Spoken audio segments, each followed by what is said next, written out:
The original movie poster. Oh boy, that takes me back.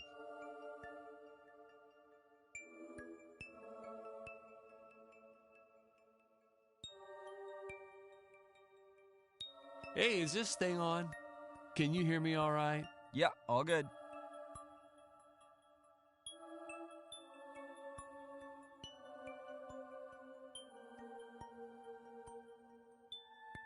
Nice audio booth you have here. What is this, leather? Oh, feels like leather.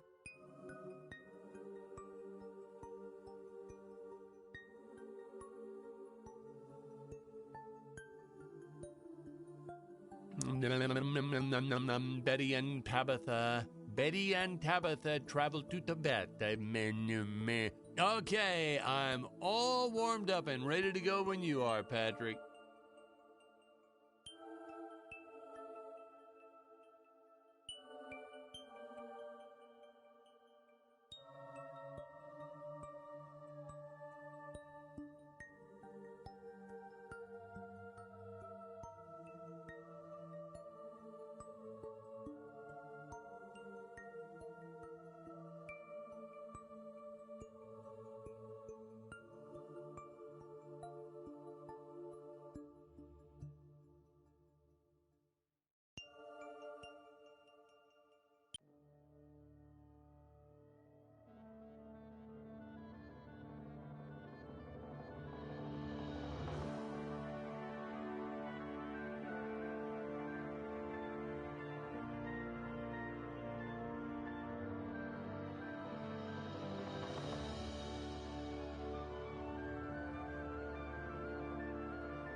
Welcome to the Deadly Towers of Monsters, PoboBaked playthrough, part 1. Hope you enjoy as much as I do. Without further delay, we'll get started here in a second. So, check see what they got for audio settings. Wait, whose volume does that control?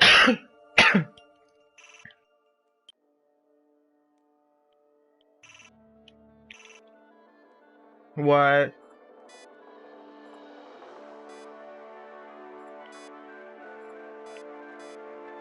Oh, that is cool.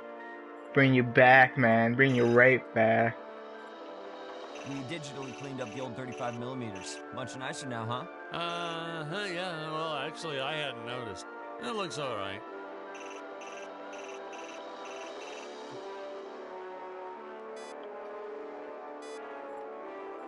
That is so cool. Like VHS sounding and looking. Oh, it's gonna bring me back to when I was like a little kid. Oh, that's cool. I can never figure out all these DVD options. I tell you, watching movies has become complicated. The pause button, I know that one. Alright. Oh, definitely without further ado, let's try out this All right, game. we're gonna start the commentary track now. Oh.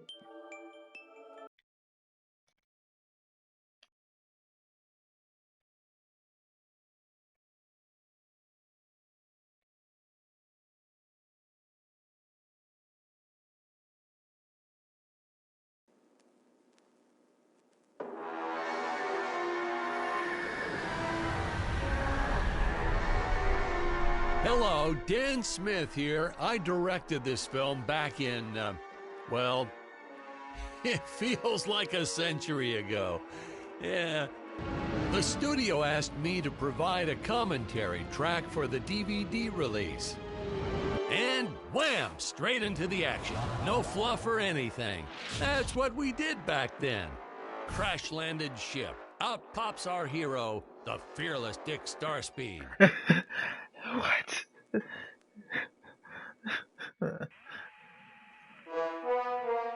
Alright. I'm Dick Starspeed. The ship's velocity reactor is damaged. I believe that I am stranded on an alien planet. Played, of course, by actor Jonathan Digby. Went on to some minor roles after this. Such a shame. I thought from day one this guy's got leading man written all over his face.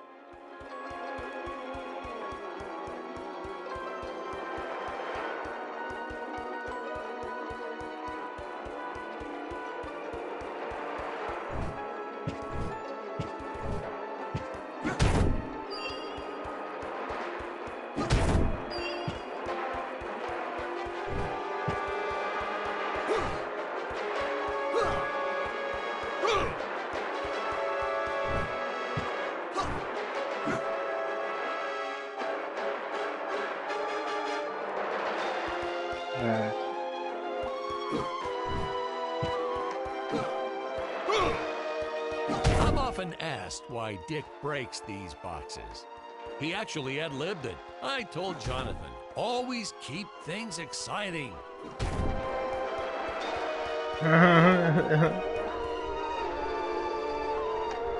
Greetings, citizens of Gravoria. I am Dick Starspeed, and I come in peace. Probably shouldn't have had Dick draw his weapon when he was talking about peace. Well, maybe one day we'll go back and CG it into a sandwich or something instead. Ah, just kidding. And this is what people pay to see. A no-name middle-aged B-list actor duking it out with stuntmen in costumes.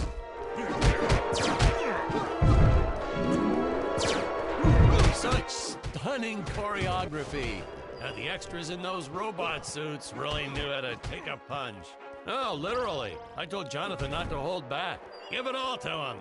Kick him in the nuts and bolts.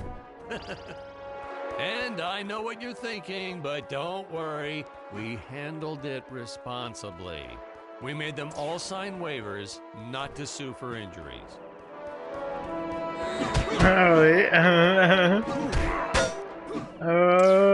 Holy smokes!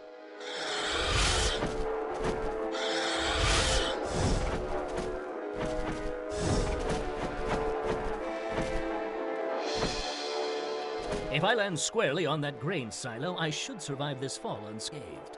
Well, I shouldn't say this now, but You could actually see the strings if you squinted hard enough.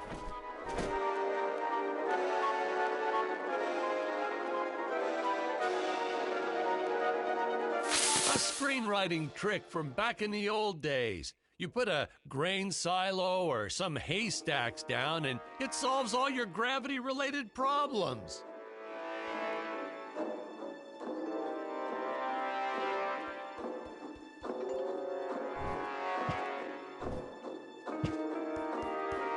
It appears some of my equipment was lost when my ship was shot down. But what luck! This high-tech scanner reports that my ray gun is nearby.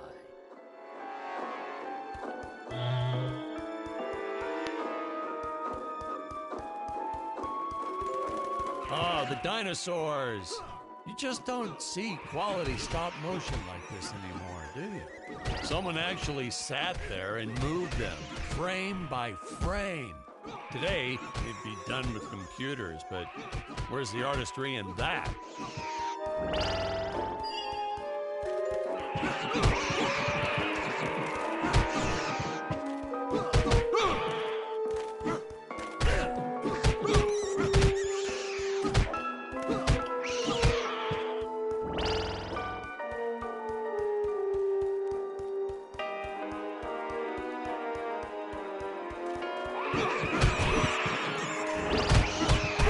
Now, if the trees here look a little plastic, well, it's because they are.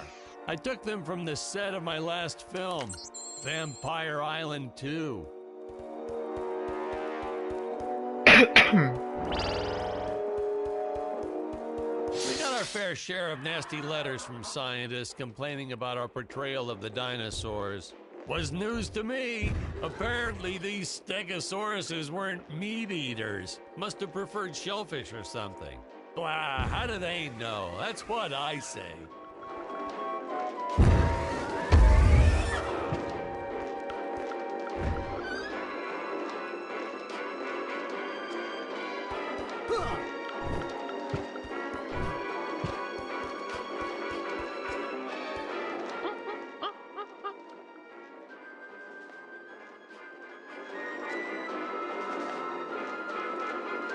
As usual, the local population is defenseless. That's where our hero steps in and saves the day.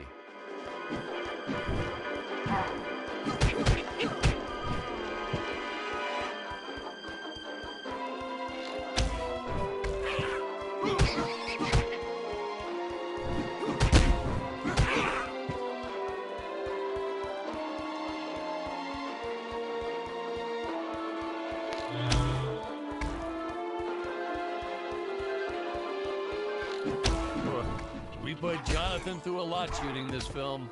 He wasn't the best actor, especially when reacting to getting hit. He's what you call a flincher. So I told the stuntman to really just go to town on him. It's the only way to get an honest performance sometimes. Our props master tried to make the weapons soft, but there's only so much you can do. Lucky for us, Dick's entire body was covered in that spacesuit. That thing was a lifesaver when it came to hiding bruises.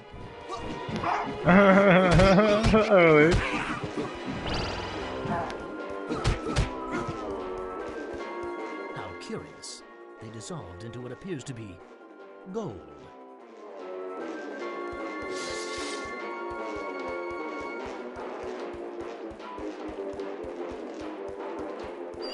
You'll notice the gold disappears when Dick touches it. We had a deleted scene that explained he's actually teleporting it back to his ship. It's funny, no one ever questioned how Dick was able to walk around with an infinite amount of gold on him.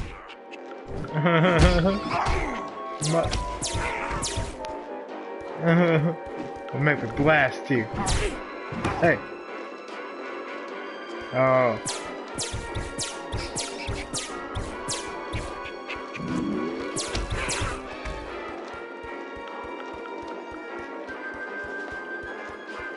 We had to redo these shots.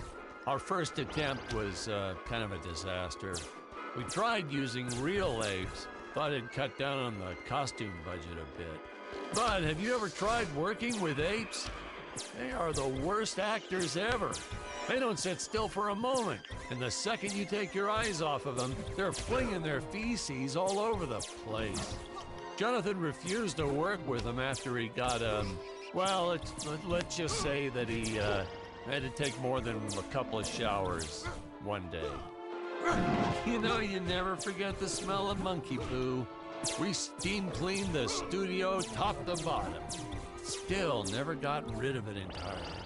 All through the rest of the shot, we kept finding those little surprises hiding inside various props. Boy, were those the days.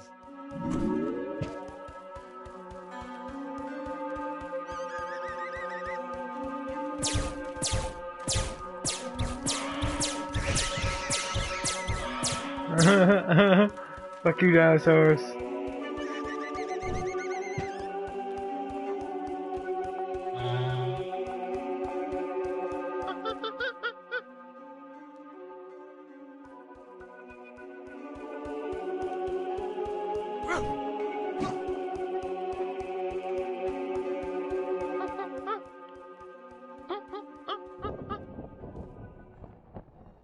Wait, what?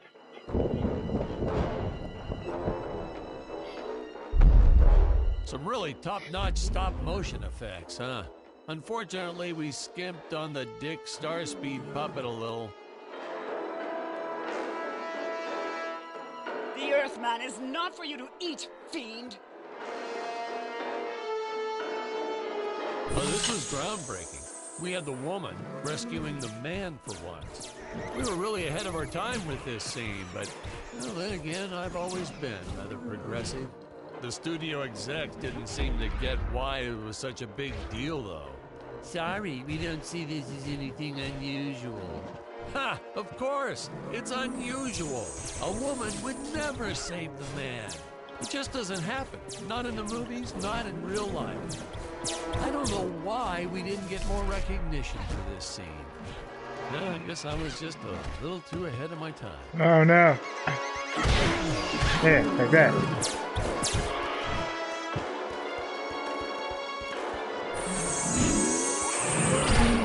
Oh.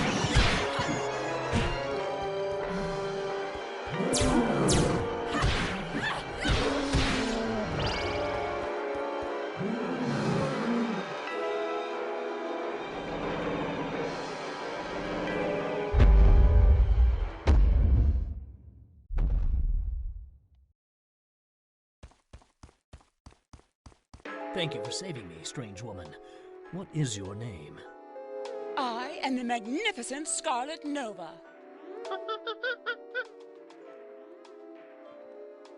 Do not question my motives. Just be happy that you are still alive. I must speak with my father at once. I shall teleport to his chambers.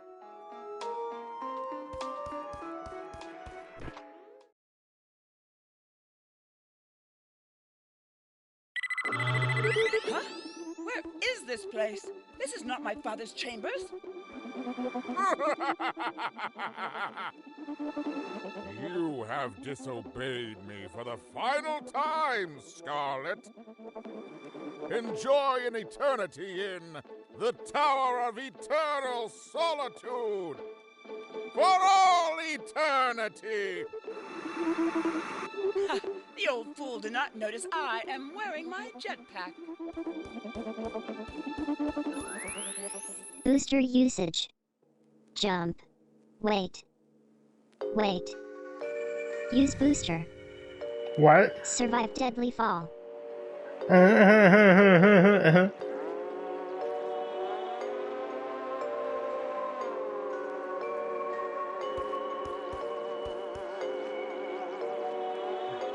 All right.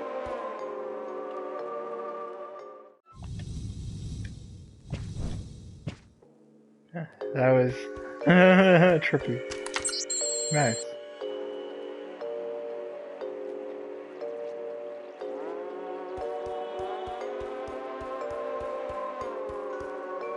Scarlet didn't quite realize she needed to shoot those energy orbs down below. Keep in mind, Stacy was doing this on a soundstage, okay?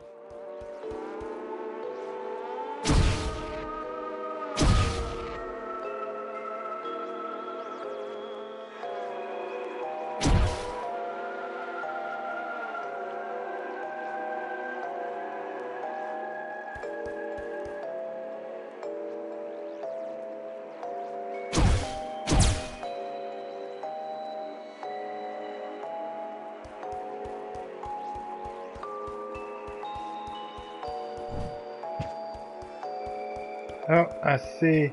Some more over here.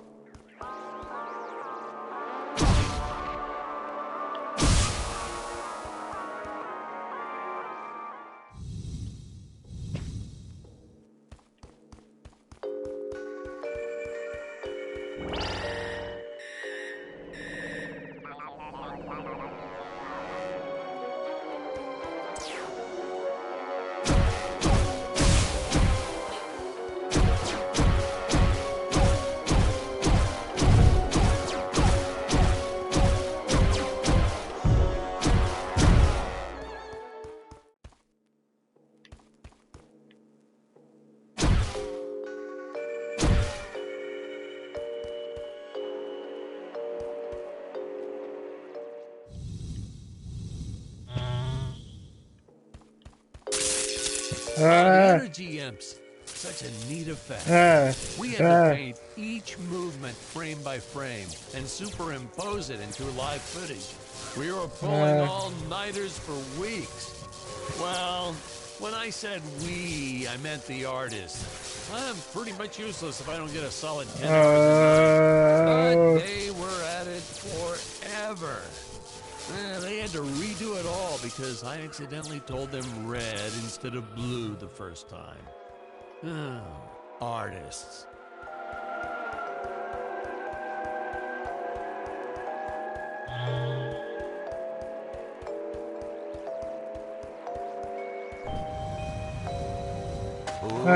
Ooh, the fearless sea monster, always patrolling the shore, eagerly awaiting for his next meal.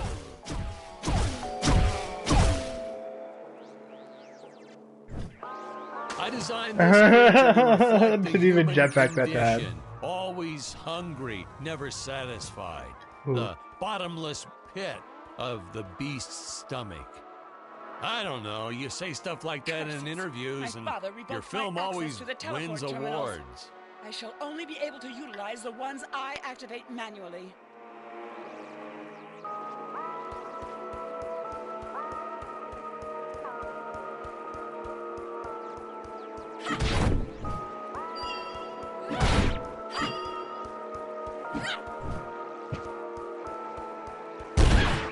Man, some of these shots are dragging on longer than I remembered.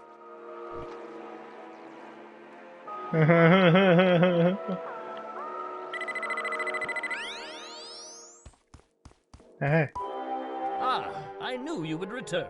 Puny Earthman, you shall help me overthrow the Emperor. Why would you turn against your own father? How do I know I can trust you? This scene. This is practically Shakespeare in outer space. Just as the entire planet does. And, huh? Patrick, what's wrong with the video? Sorry, sir. Technical problems. Darn it, we're missing some really good writing here. There. Sorry about that. Well, we just passed right by her big scene.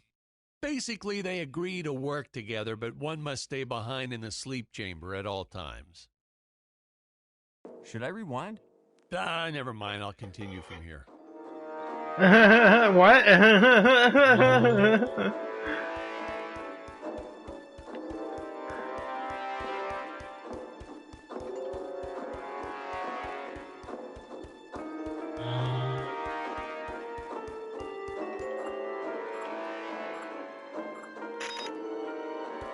What?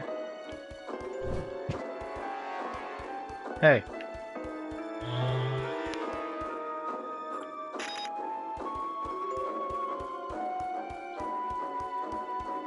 She's got this cool looking wand. Staff.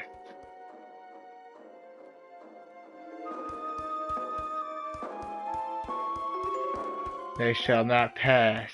Oh, spoiler alert.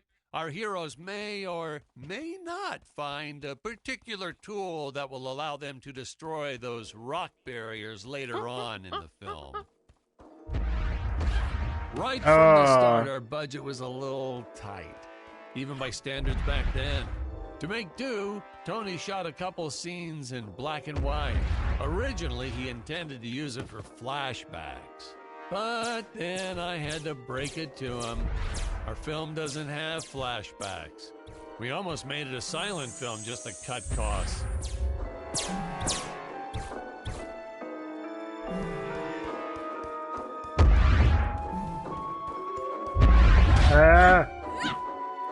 Yeah. Fuck you, weird crab thingies.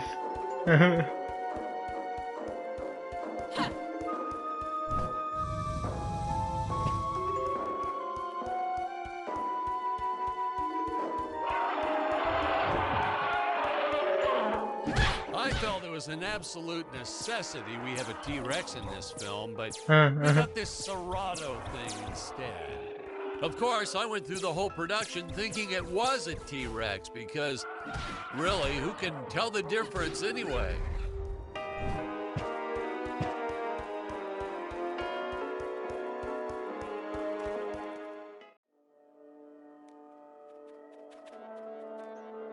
It would appear that now is the time for us to climb the deadly Tower of Monsters.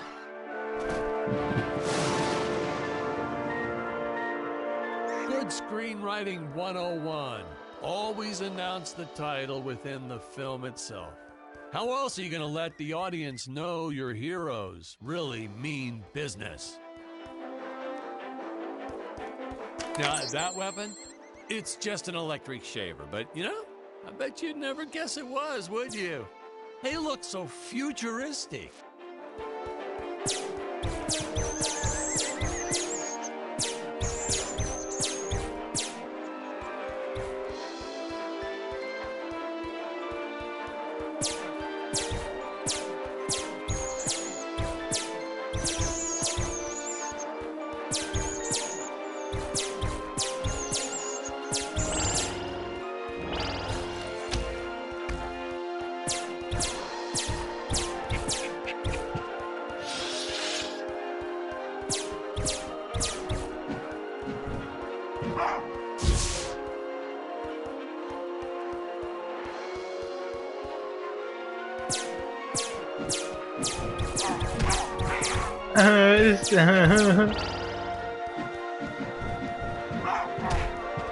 I just knocked at your own buddy.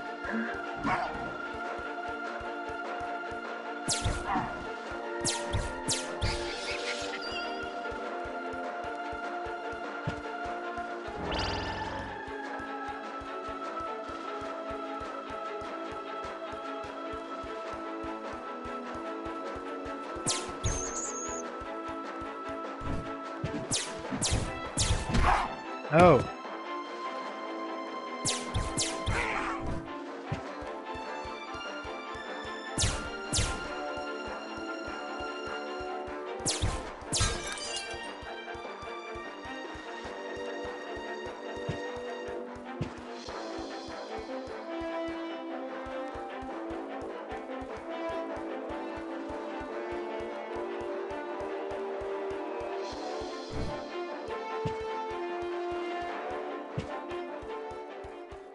Oh, he's back, what?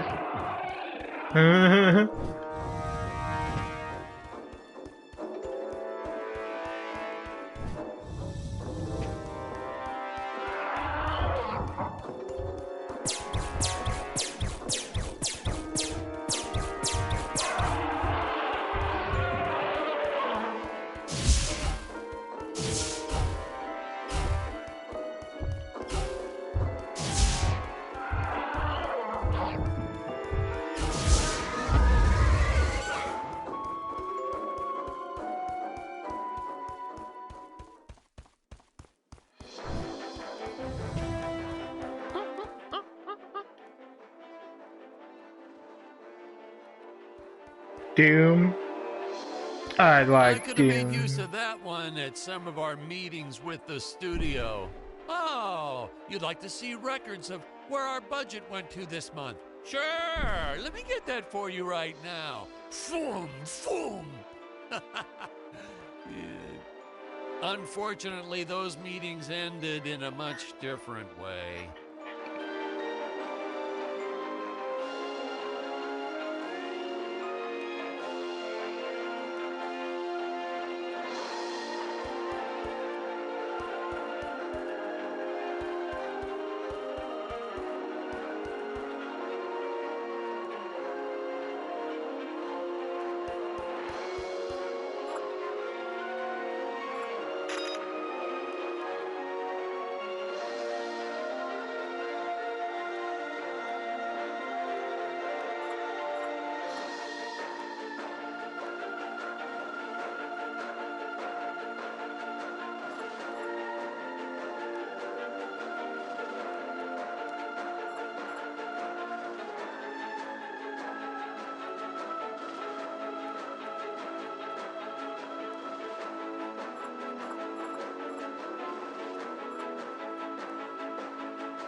I know a taxidermist who helped us out with these bat creatures for real cheap. He's not good. So, he's kind of sloppy if you want to know the truth. But that's the best part. A sloppy bat looks scarier. Oh, but you gotta sew up that sphincter. Just trust me on that one.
Oh, the squids. Some board member had these nephews who really wanted to be in the films. They made me cast them as squids. Whatever happened to artistic integrity? If you're going to cast a role not on merit, at least let it be a hot female role.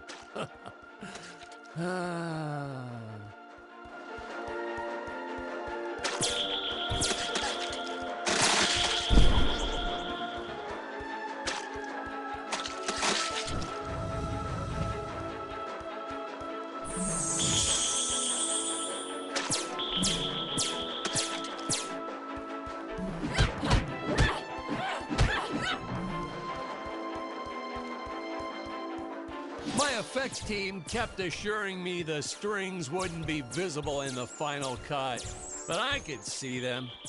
No transparent nylon. This stuff will do the trick. Yeah, right. I swear those darn strings is what made my hair go white.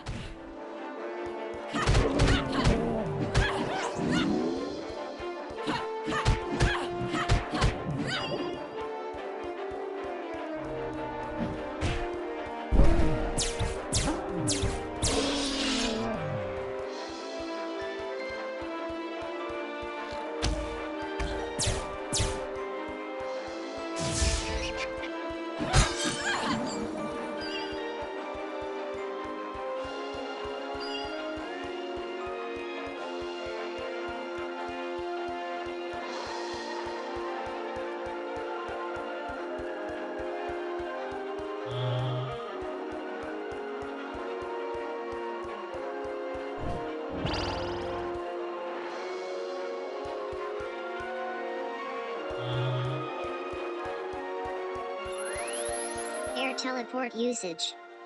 Jump. While in the air, use teleport. Quickly return to upper floor.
You don't want to miss a single minute of this scene. The nuclear ants.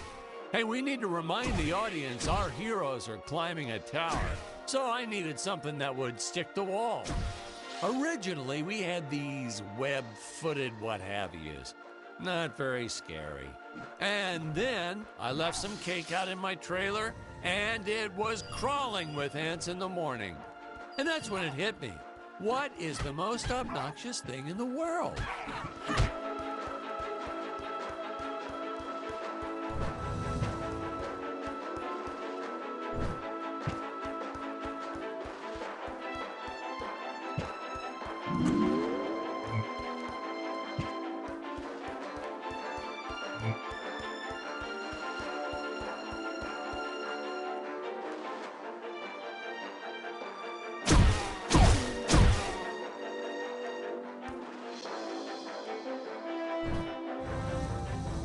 Oh, yeah, another sea monster shot.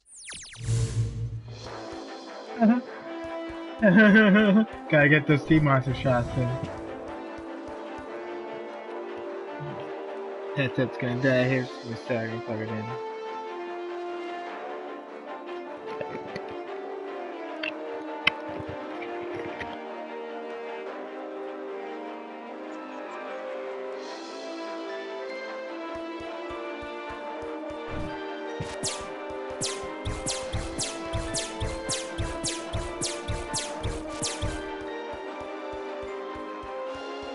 Some people thought it was odd that a simple wooden cage would have such an elaborate high-tech lock. But hey, if a Gravorian ever traveled to Earth, I'm sure they'd think a lot of our stuff is weird too.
What?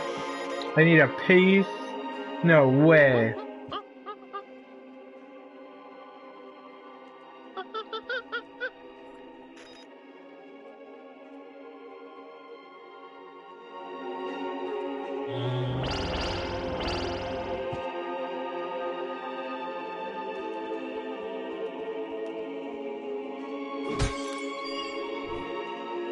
Hey, a piece.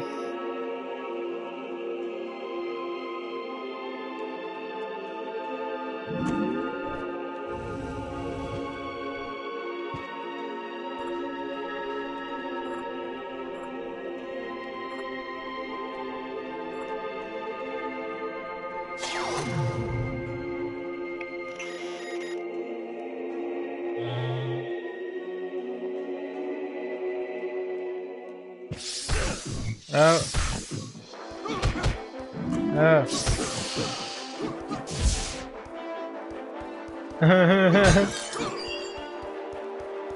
Fall right down there. No hesitation.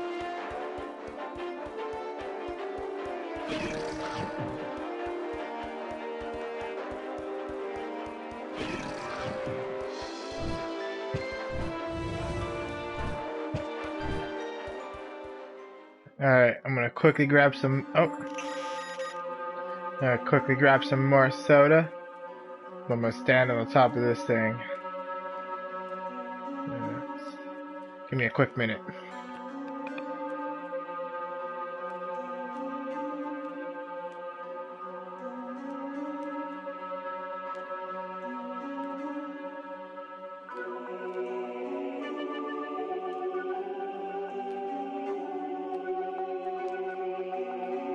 Seems like our lead forgot what to do in his scene.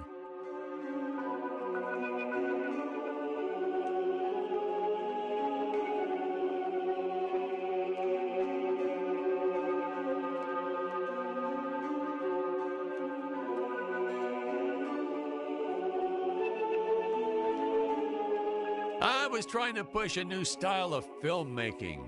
Have the hero do absolutely nothing from time to time.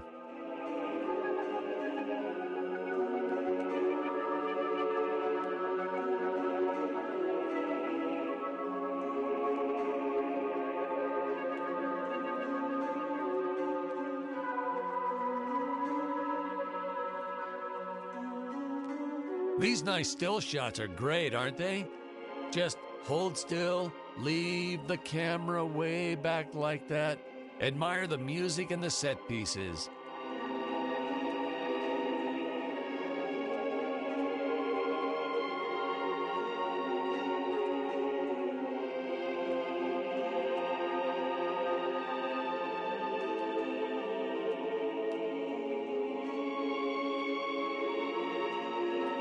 Yeah, this was certainly one of those more contemplative moments.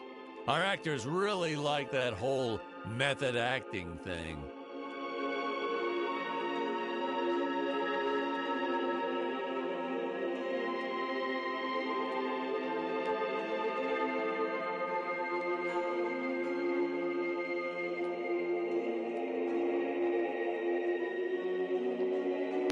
Just realized my mic was muted. Alright. Patrick, But welcome are you back. sure this is the right footage? It isn't looping, is it? I got my soda.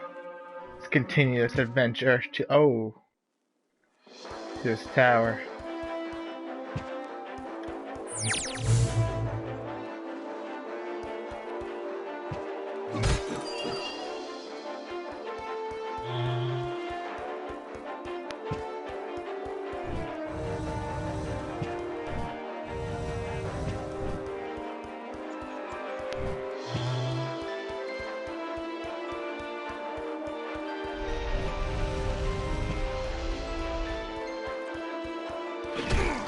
Ah! Damn it. That's what happens when you fall down. At least there's no evil monkeys.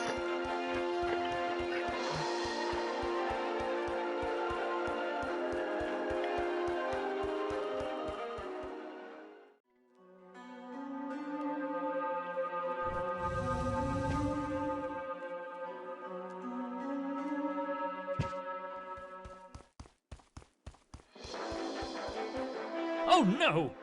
This head belonged to my co-pilot robot. He was the most loyal companion in the galaxy. Dick. Malfunction. Dick. Malfunction. These Gravorians will pay dearly for this, my friend. Now, what's a space adventure film without a trusty robot sidekick, huh? Am I right? In the original draft, we had Dick and Scarlet team up with an alien from the planet's surface. Yeah, I got one. 20 years, wise and emotionless. But then we came to our senses and realized that a giant tin can robot's way cooler.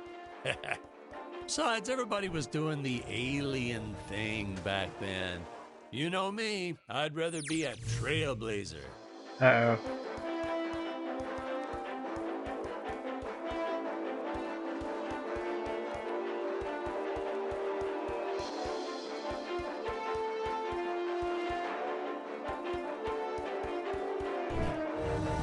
Uh-oh.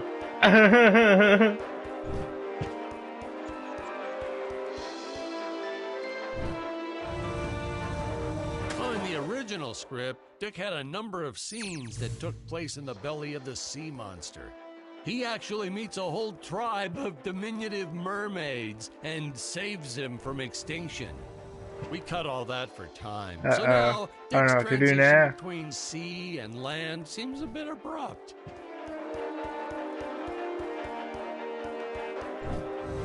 No, I think I'm stuck down here. Oh. No, that would have been to teleport back up there.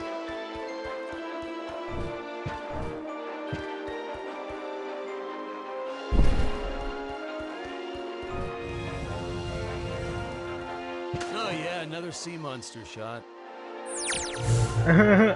You may get a bunch of those. I seem to be stuck.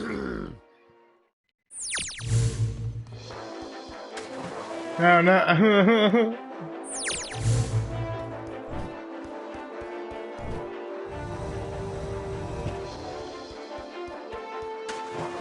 Oh, what? What does that do then? What is this?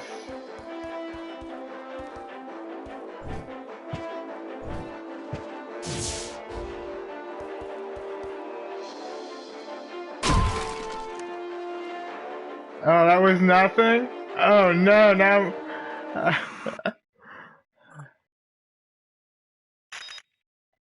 Yeah, I'm gonna have to go back to the last checkpoint. Damn. I think...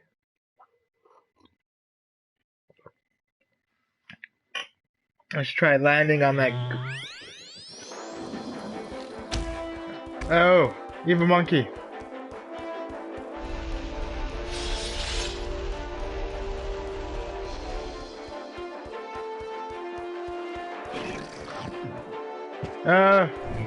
Oh no.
Back here again. Alright.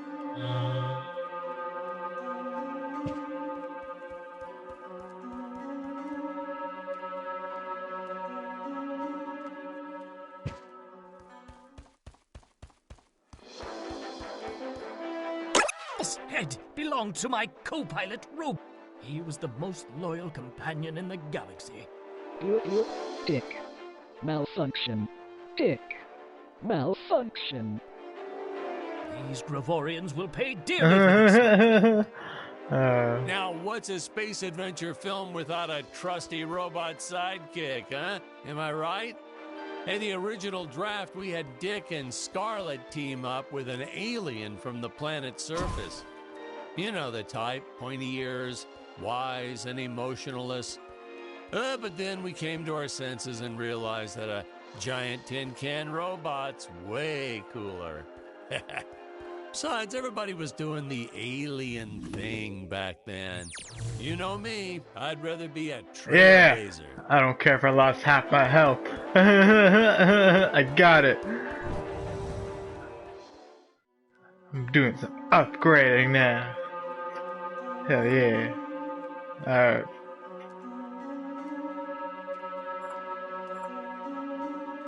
Becomes longer and shoots better rays.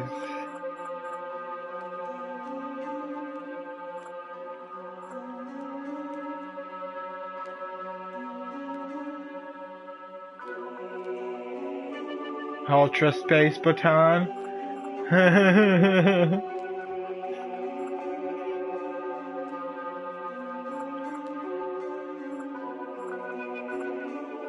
So zero that.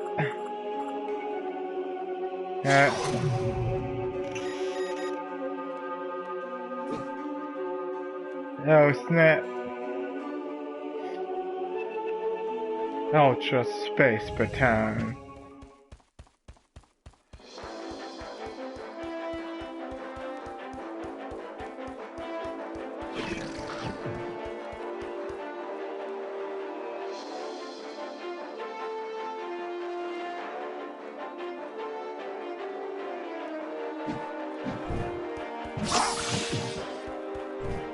Oh, get out of here, space monkeys.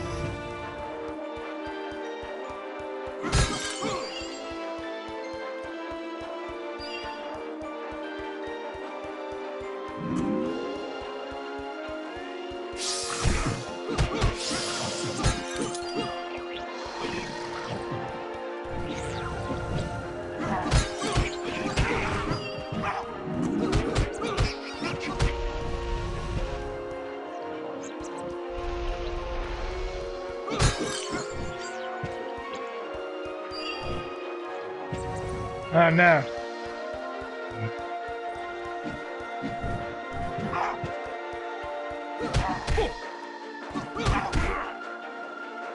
Yeah. What now, monkey? What the hell are those?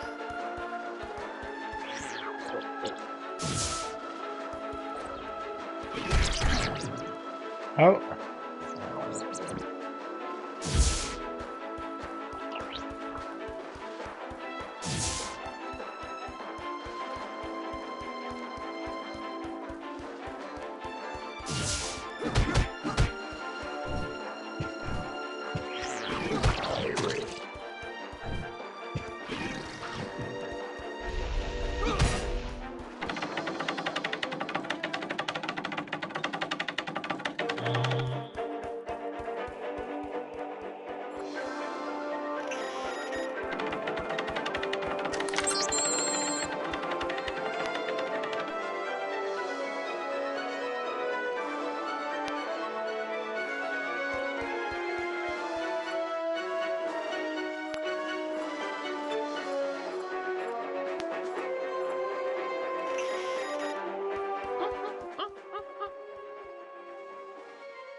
Oh, what do you know?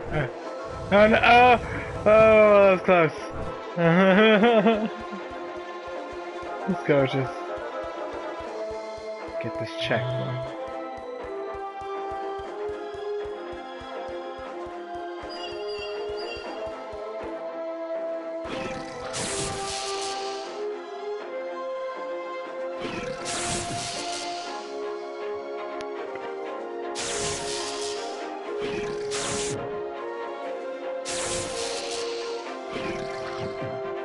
The insurance company made us install those safety guards after our actors fell off the set one too many times. Granted, they kept falling off even with the rails, but thanks to how the contract was laid out, we were no longer liable for their injuries.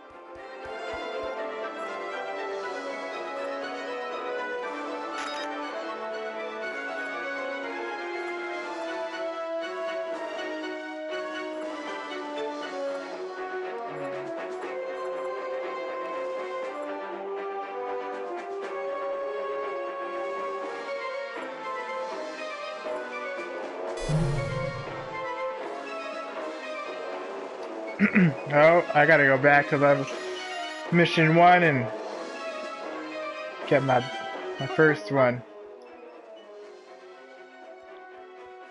Alright, well. Well, ladies and gentlemen, I guess it's time to talk about the elephant in the room. Why on earth does this crazy film have title cards on screen when people are talking?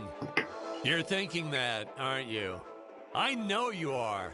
I would be too.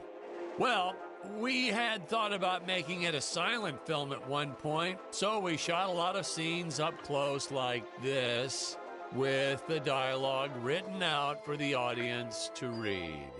Well, when we swapped over to making a talkie, well, we just decided to keep on going rather than reshooting all those scenes.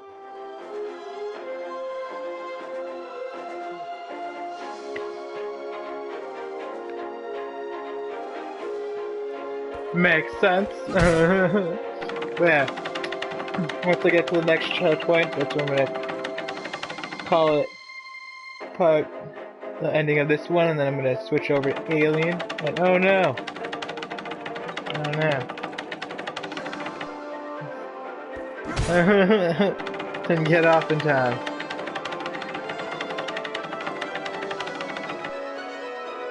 And yeah, there we go.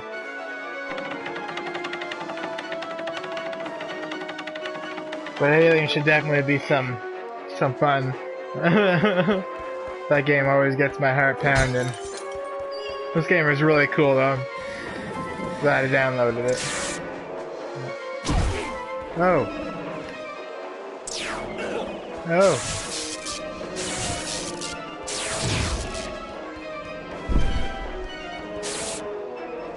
Let's go.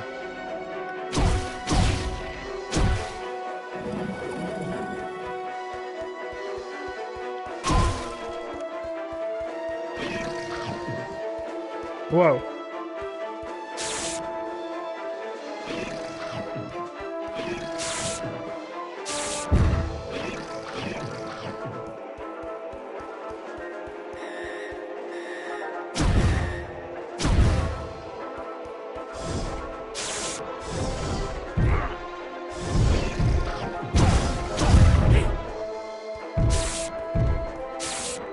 Oh no! Oh no! Here I come! Hey, now what's going on?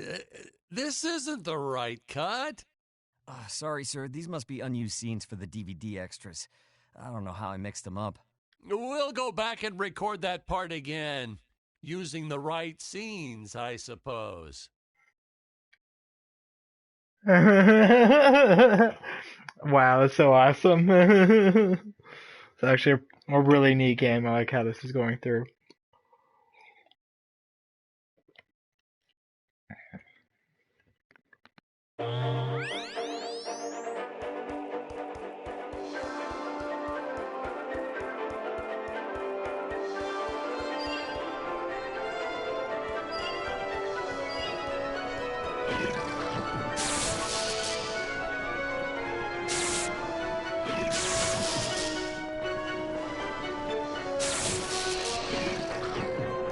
The insurance company made us install those safety guards after our actors fell off the set one too many times.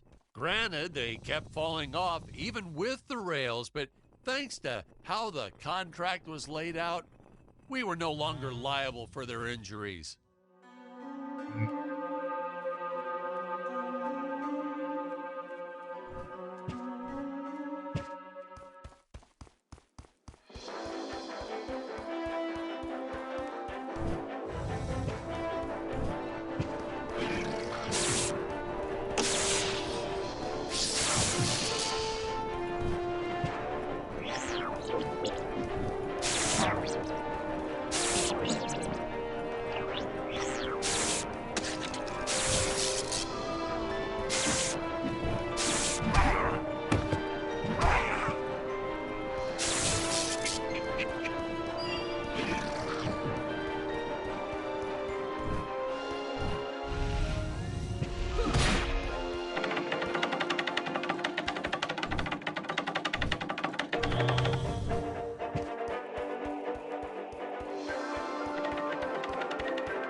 Well, ladies and gentlemen, I guess it's time to talk about the elephant in the room. Why on earth does this crazy film have title cards on screen when people are talking? You're thinking that, aren't you? I know you are. I would be too. Well, we had thought about making it a silent film at one point, so we shot a lot of scenes up close like this, with the dialogue written out for the audience to read. Well, when we swapped over to making a talkie, well, we just decided to keep on going rather than reshooting all those scenes.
Best part about being in showbiz, craft services.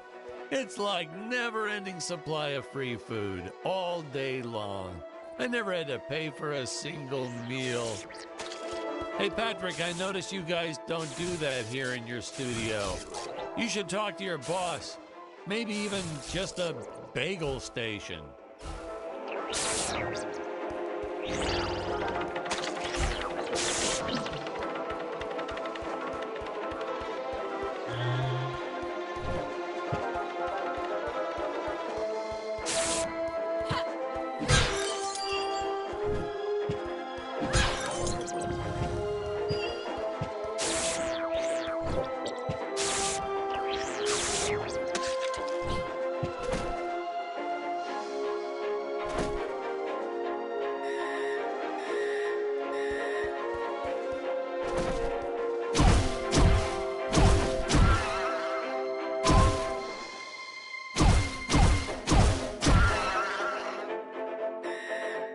That nitpicking science community also complained about these Terra whatevers breathing fire. Like there's fossil evidence of dinosaurs not ever shooting fireballs. It's not like I gave them neck frills or had them spit poison or anything ridiculous like that.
As luck would have it, the next lot to ours was filming some horror movie set in Transylvania.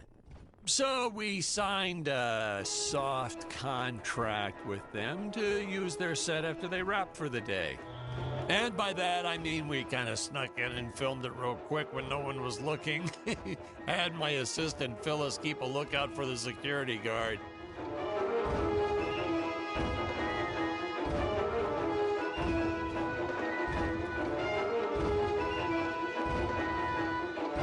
I wanted my actors to slow down, contemplate a bit, breathe. Feels more real, doesn't it?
some real action. Nothing like an adrenaline boost to get our hero to really start wailing on those monsters. We were unsure how to represent a surge of adrenaline at first, but I think we nailed it. Yep, definitely nailed it.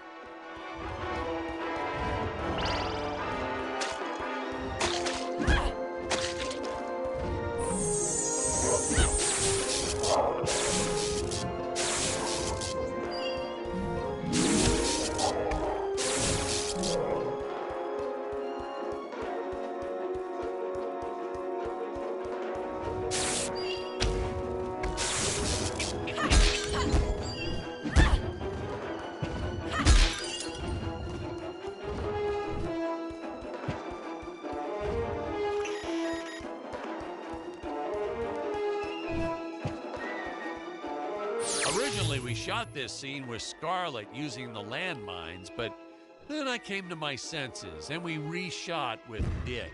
I mean, a woman using high explosives?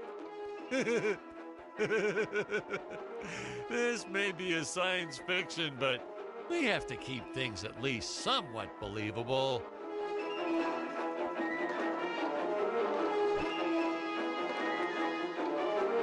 Hey, most days, the effects team really nailed it. Dinosaurs, saucers, hey, you name it. But these, deflating rock boulder cubes, not their best work. Just looks kind of odd, if you ask me, like giant whoopee cushions. And they said they could add some debris and explosions or two afterwards. And then we ran out of budget. Well, to be fair, we ran out of budget several times, but still, I lost a lot of sleep over these rocks.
Created these conveyor belts for Stacy's character, Jonathan was always trying to run across them to no avail.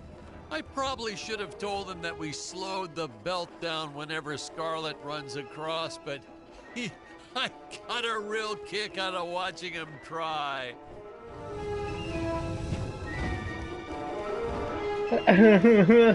What?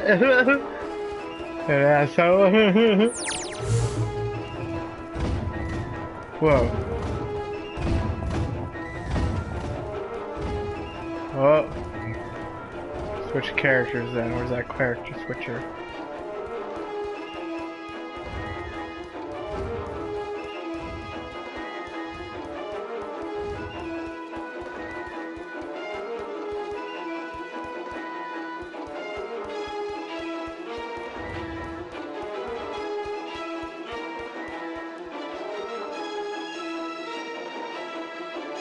He's trying to fight somebody.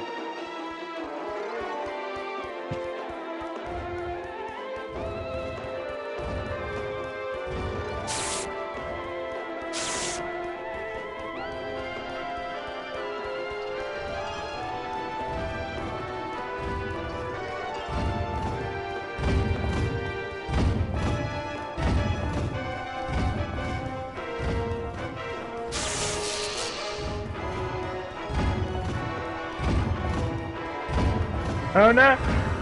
Oh.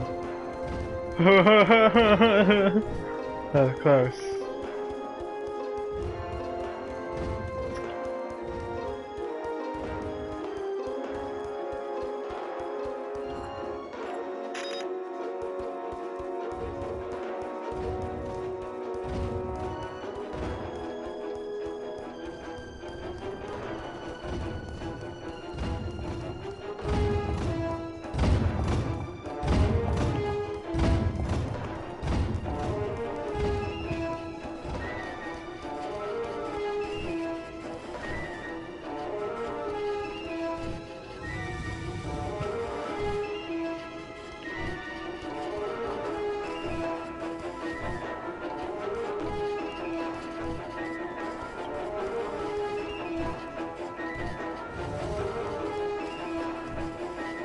Ah, these things keep in my way.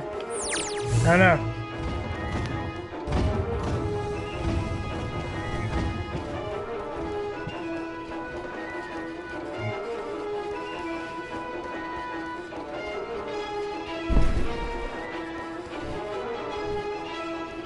Thought you said slow him down.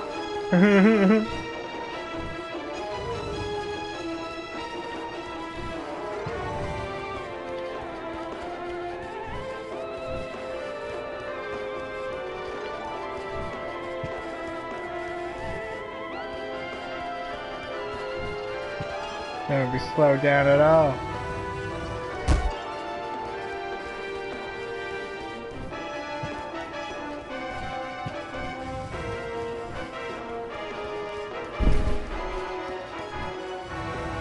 No, no, no, no, no.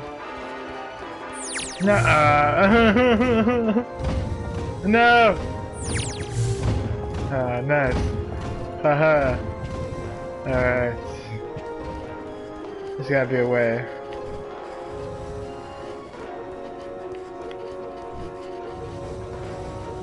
Like this last log that gets me every time. Wasn't there.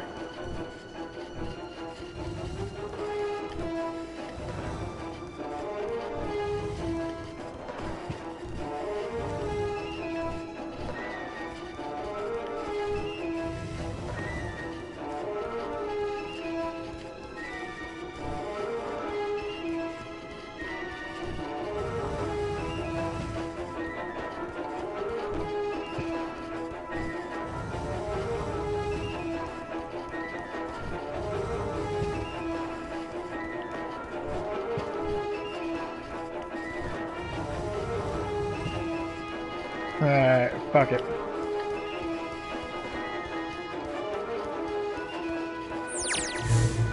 It's not slowed down at all.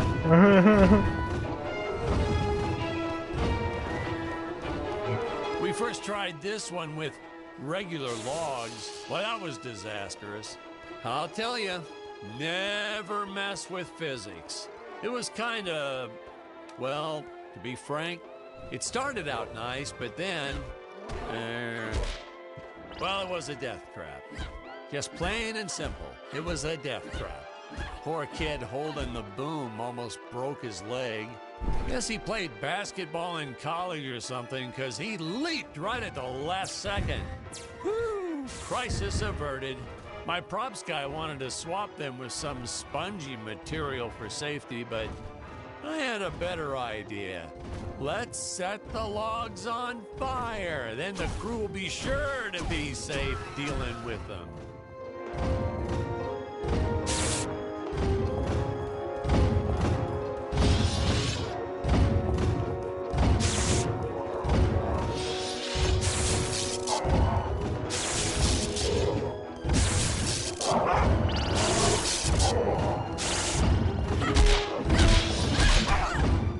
Oh no!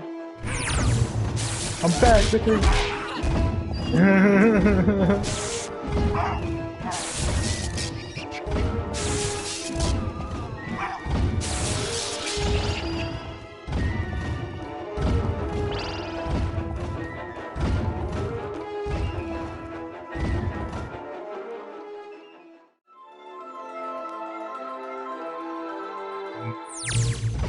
That's cool.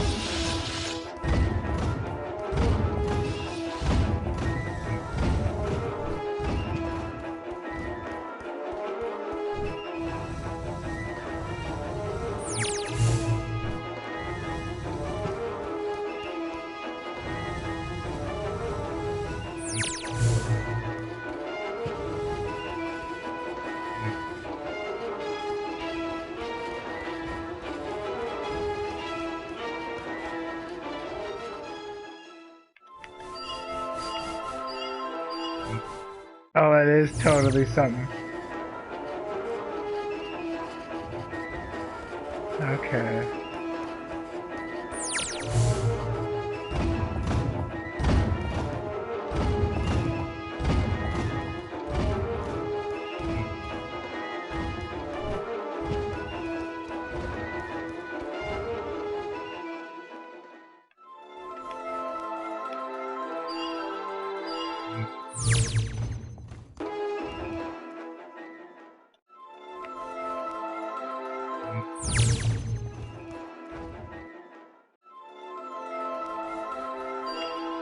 Ah! Nice.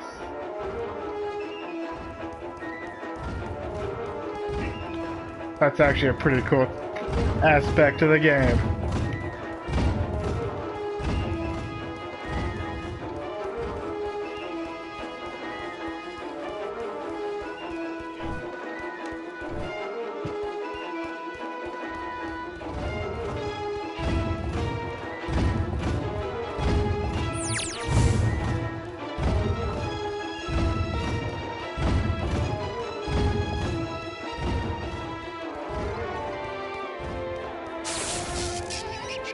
Say, you know what I was thinking? With all this jumping and climbing and jumping, wouldn't this make a great video game? Isn't that what all those video games are about? Jumping around? Well, yeah, and killing. There's jumping too, but it's mostly the killing. What? Patrick, that's awful. What sort of example are we setting for our youth? Well, movies are pretty violent too. Your heroes have killed everything in sight. You had Dick shooting a dinosaur in the face in the first 5 minutes. Well, Patrick, that's different, you know? What we did on film, that was art. Video games aren't art.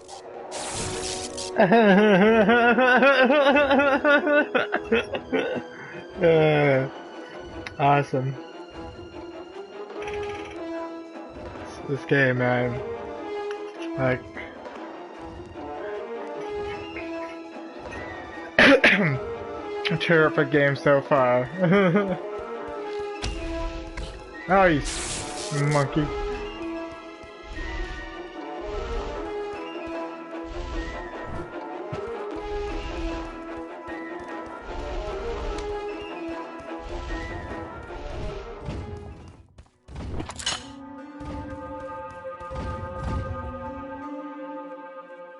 I like the weapons I got.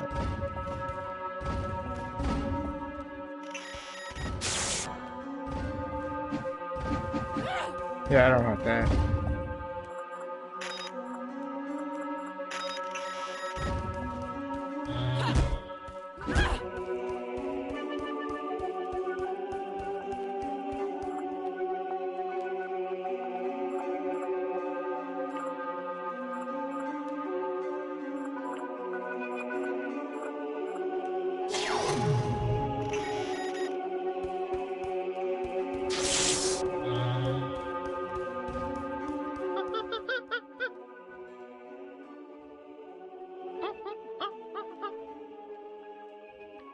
Funny story about the two caged apes in this scene. I had completely forgotten about them when we wrapped up filming on the set. Then we spent the next day doing a location shoot. So suffice it to say, our return to the studio was met with a couple of grumbling tummies complaining about unsafe work conditions, human rights, yada, yada, yada.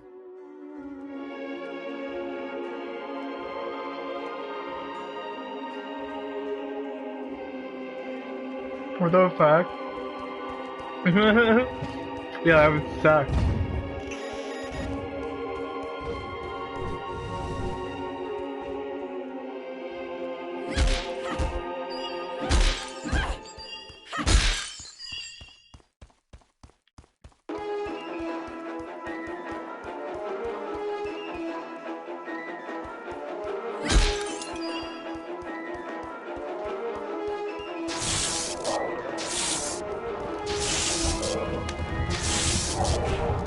Oh.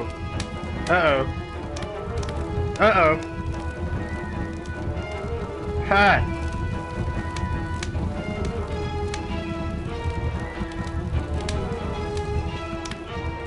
Yeah.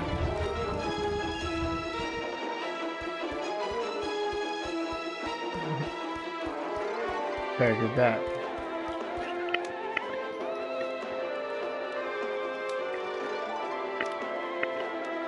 Ain't got nothing on you. Now we're gonna send the next set of logs.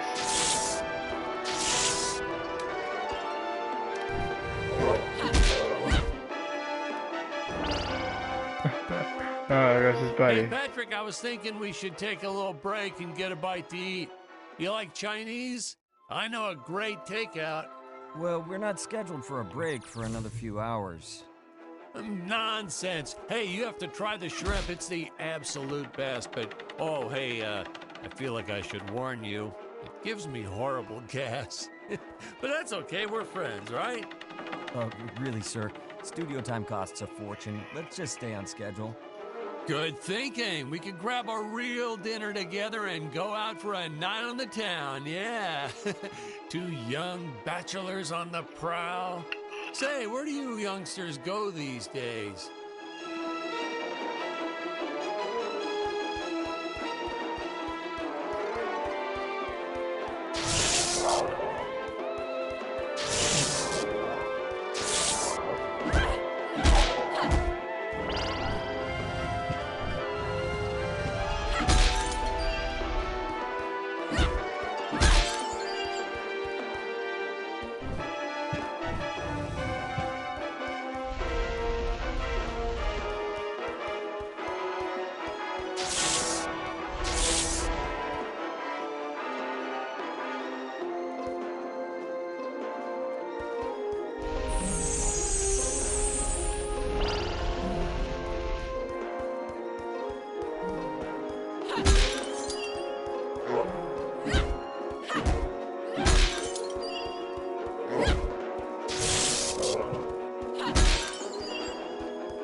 this movie may not have made the big splash in Hollywood or even made the budget back for that matter, but hey, in the end, I think it was still worth making just for those die-hard fans that really love it. I attended a lot of sci-fi and movie cons, and to this day, I still see fans showing up dressed as aliens and apes and dinosaurs. Does a man proud. Now, granted, their costumes aren't exactly 100% faithful to the film, and it seems that no one ever remembers them by the right name. But still, knowing that we still have fans like this promoting the film decades later, it puts a tear in this old director's eye. I get all emotional.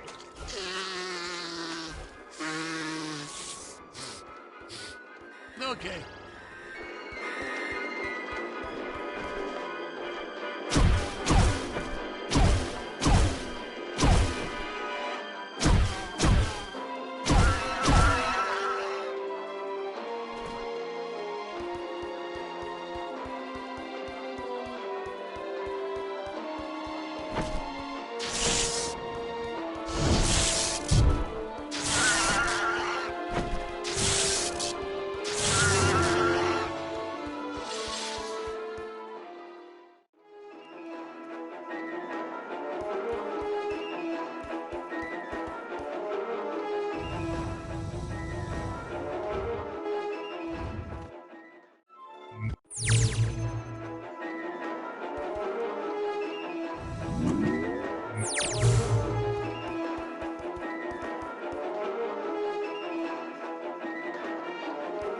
Skills!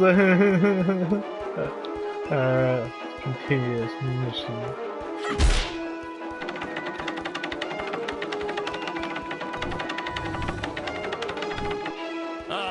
Tony and his insistence on lens flare. I tell you, some days it felt like he was trying to be the director. Honestly, you could see dust on the lens, so just go and wipe it off myself. He would get so upset about it too. Like my fingers aren't clean enough to wipe the lens. Touch the lens, whatever.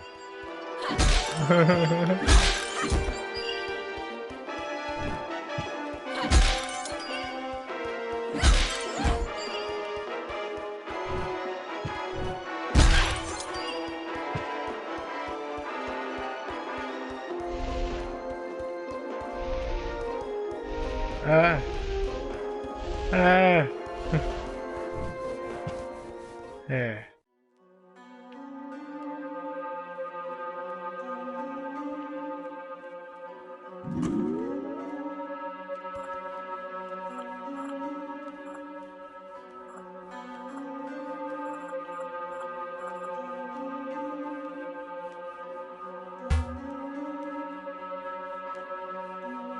Alright, 3 other silver ones.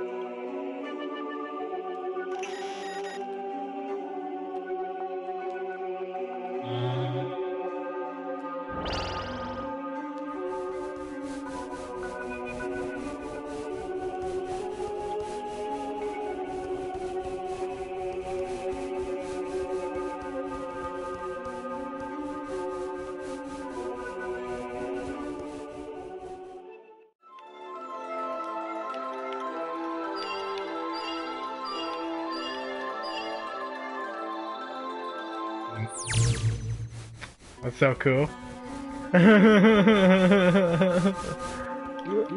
Danger! Human speed is not enough to pass through that fan. Chance of death 100%. Retrieve the time vortex device if you wish to go any further. Searching. Time vortex device detected. Device in dangerous area. Nuclear ants everywhere.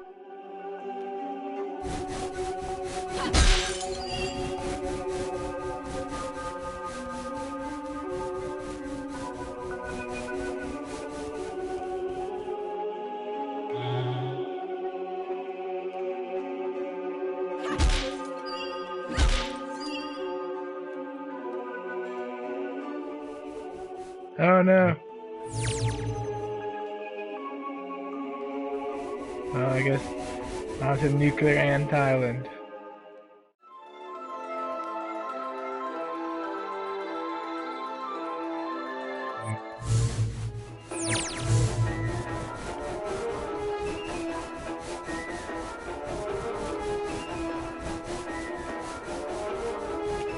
I think, is that where I need to...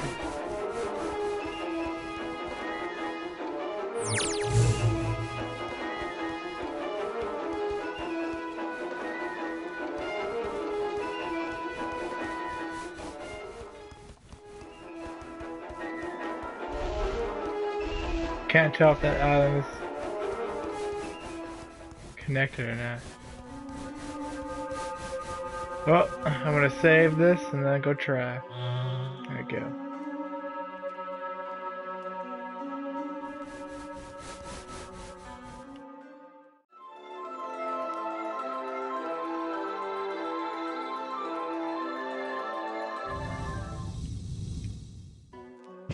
Ah.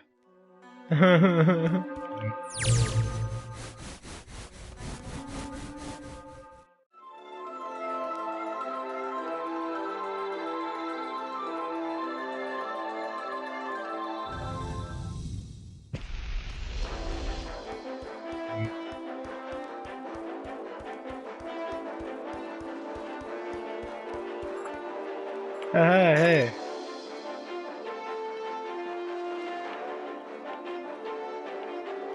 Uh-oh.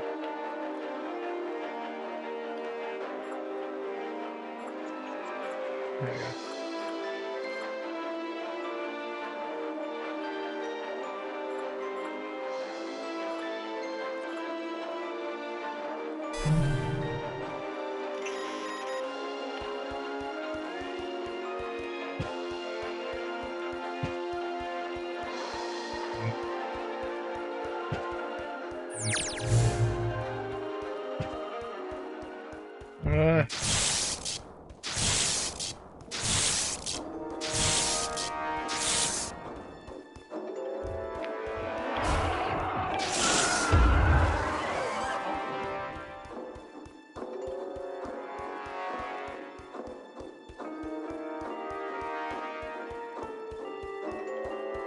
So, do we get any backstory on Dick? Why'd he travel to Gravoria in the first place?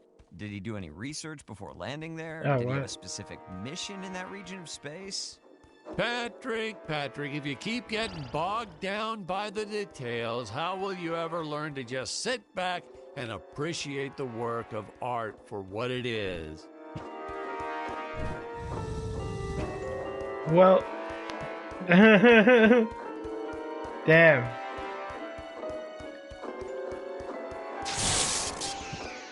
Better be a machine near here.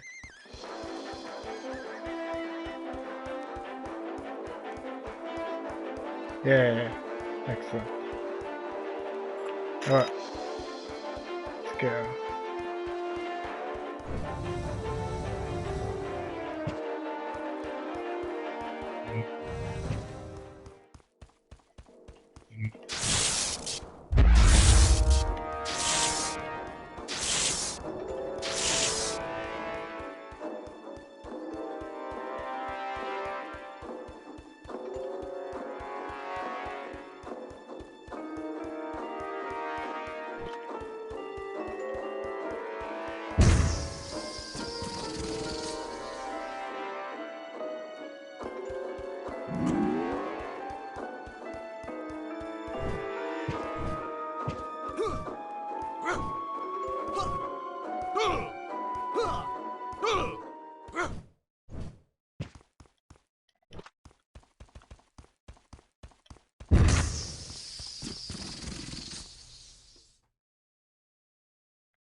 Motherfuckers. Motherfuckers.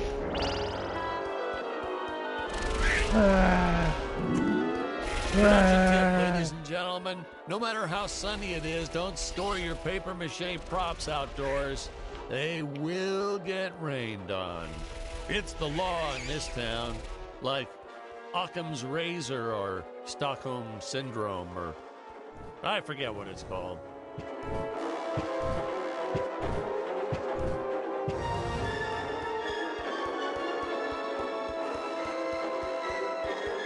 Oh, hey. What in the cosmos? It's my co-pilot's body. I believe that I can repair him. Oh no! I am trapped!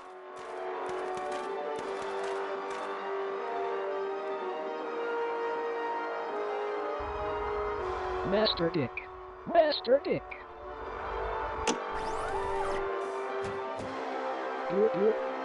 Functions restored. Threat detected. Must eliminate. Fun fact, we actually had an actor inside the robot suit moving him around. I bet you thought it was an actual robot, huh? That's how good he was.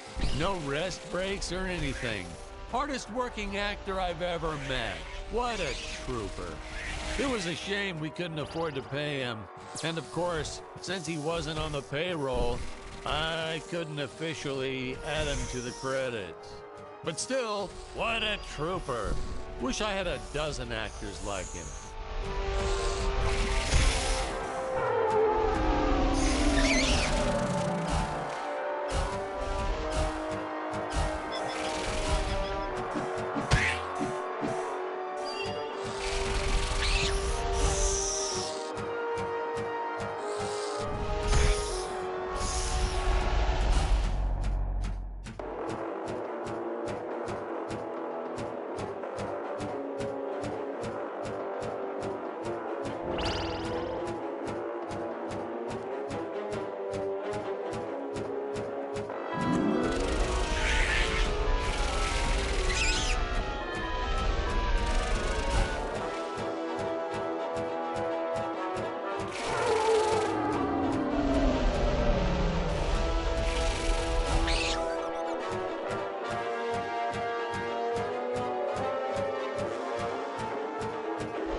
Dangerous radiation detected.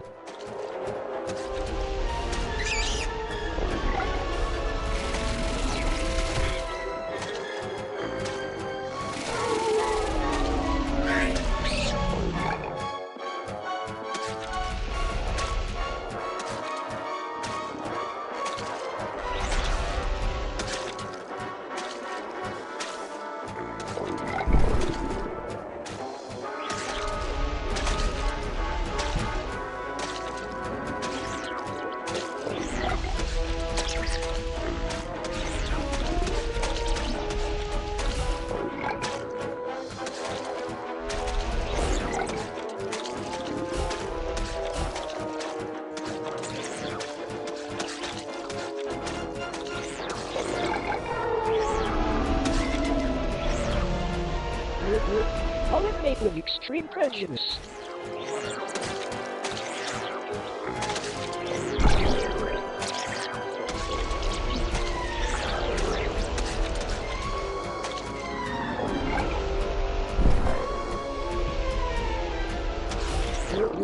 Alien slimes terminated.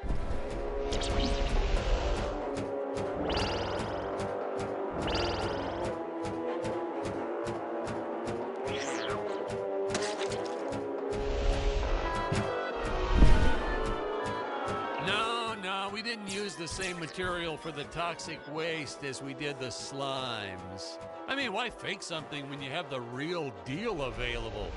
We found a place where people were just dumping the stuff away for free.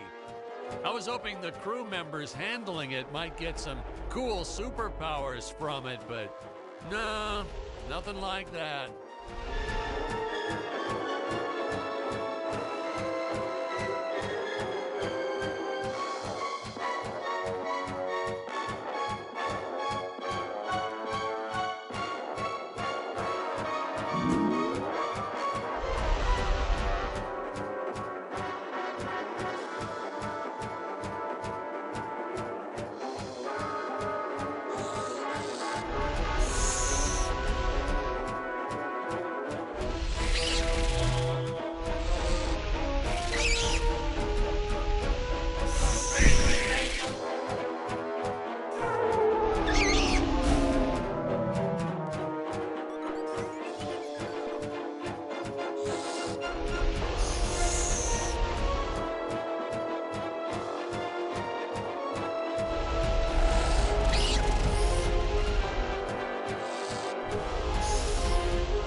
Yes.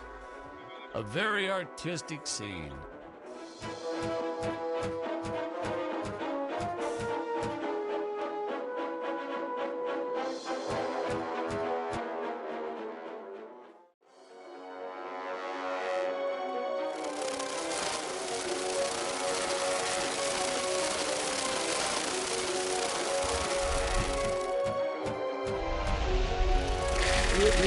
I will strike down upon thee with great vengeance and furious anger.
Robot, you're all right! And you saved the day. You're Fred eliminated it. Looks like the Emperor's days are numbered. At long last, we have assembled our team. A lot of reviewers and fans, too, always wondered why we shot so few scenes with all three heroes in it together. I mean, we did our best to explain it. Something about the sleep chambers or staying back to protect the ape village. Really, it was just logistics. Jonathan had bowling league on Tuesdays and Thursdays, and Stacy had her karate Monday, Wednesday, and Friday. Honestly, we almost never had all of them on the set at the same time. Our robot actor was in some religion that only allowed him to work on Sundays. I'm still a little skeptical about that one, though. Sir, it's just a guy in a suit. Couldn't you have gotten just about anyone to stand in as the robot? See? That's why you'd make a horrible director, Patrick. His touches were subtle, to say the least. But he really brought a lot of character to the robot role. If he was so indispensable, how come you didn't list the actor in the credits? Well, let's just say it was an oversight. But I've learned my lesson. I only made the mistake 6 more times throughout my career.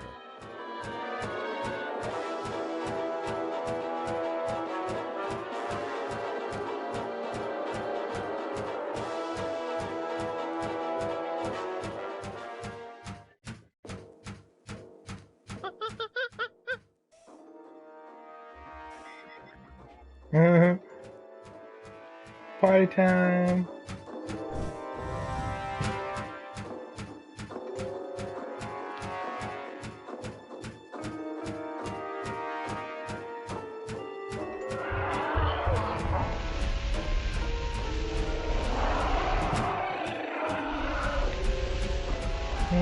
Burn you, T-Rex. Fuck you.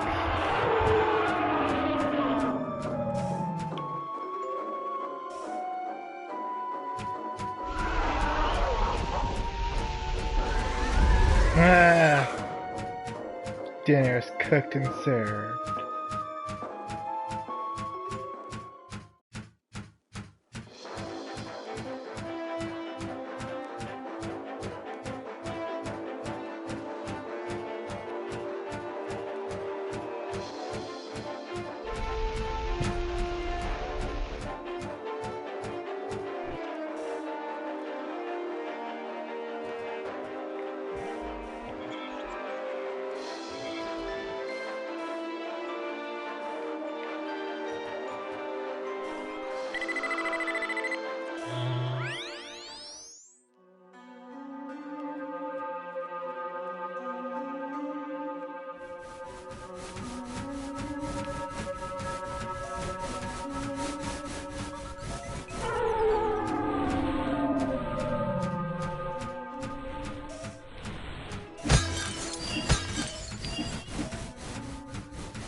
Whoa.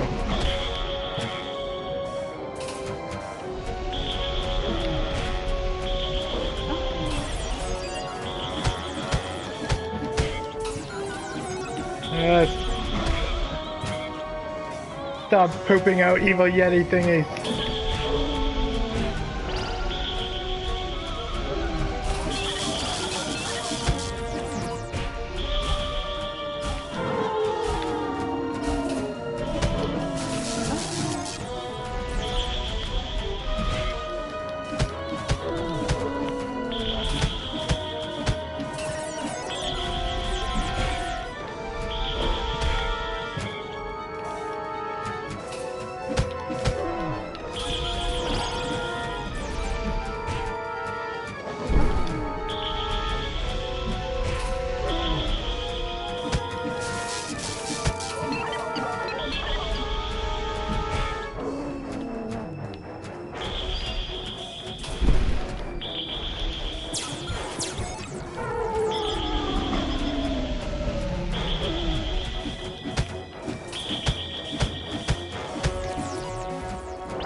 Fuck you, you weird-looking jujube things.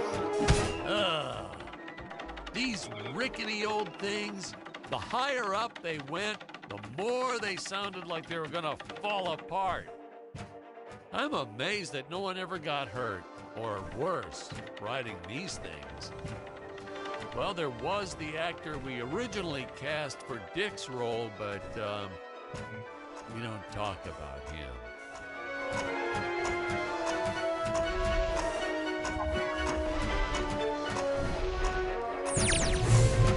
Oh, what?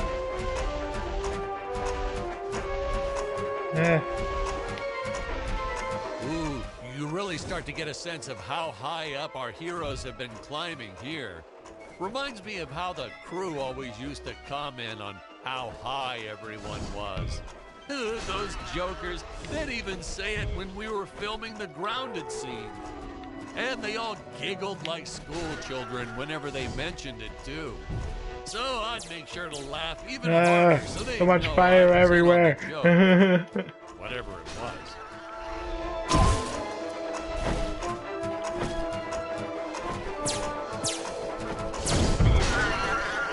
Oh no. Yeah.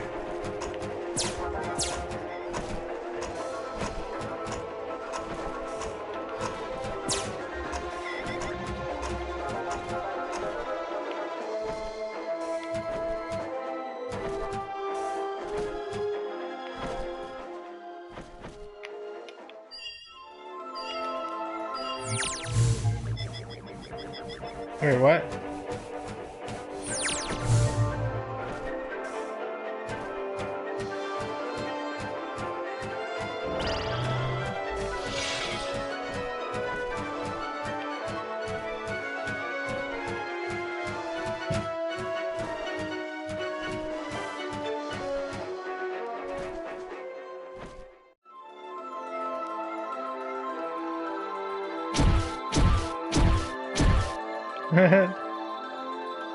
Gangster bot.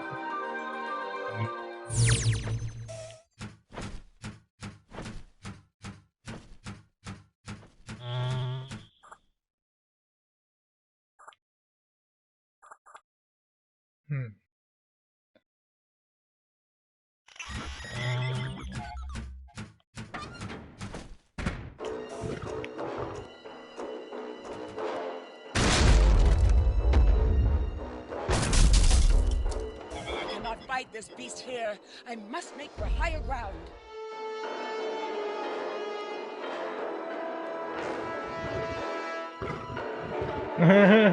Even though I'm a robot. Oh no! Look at all that coin though.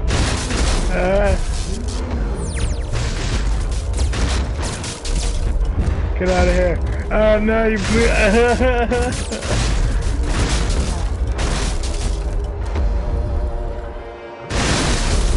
Oh.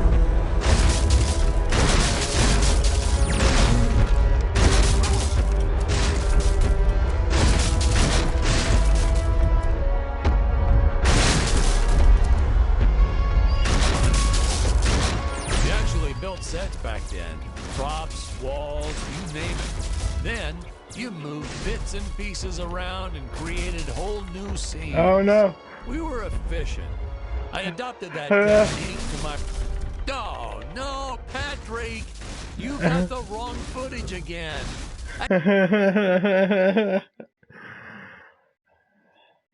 Damn. Didn't make it on that elevator.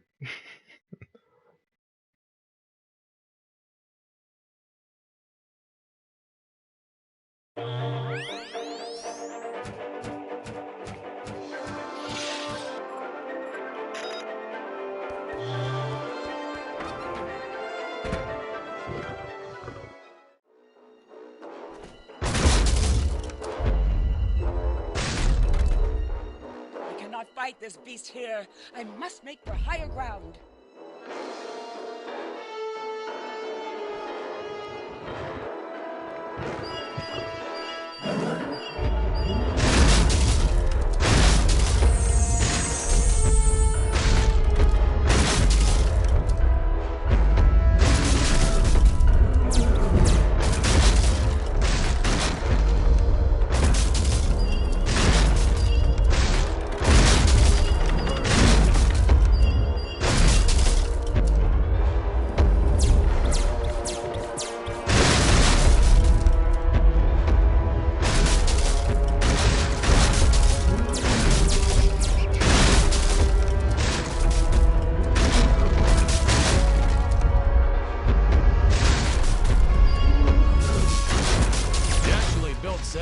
been.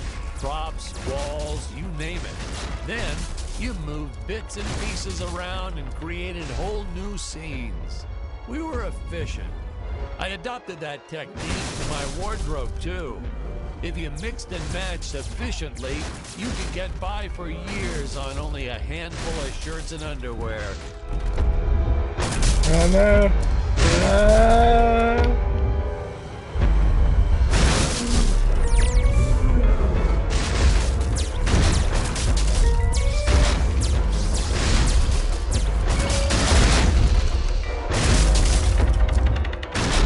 He's coming. Oh.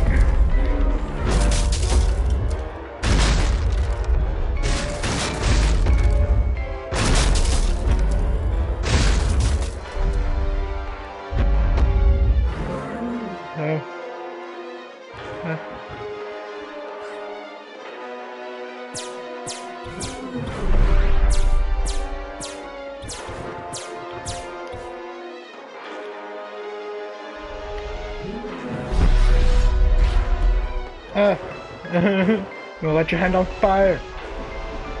Oh no, you got mini apes?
Never get enough of these free-falling shots. Something so invigorating and freeing about them. Like sticking your head out of the sunroof while driving on the freeway.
I hear modern science fiction directors sometimes put the lens flare in on purpose. Why on earth? What's the next trend? Dead fly on the lens? Jeez. Watch. You won't believe me, but you just watch. It'll happen. Some big shot will do it for one scene, and the following year, everyone will be doing it.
Dr. Peculiar, Yes, Your Eminence. release the Mechamelion!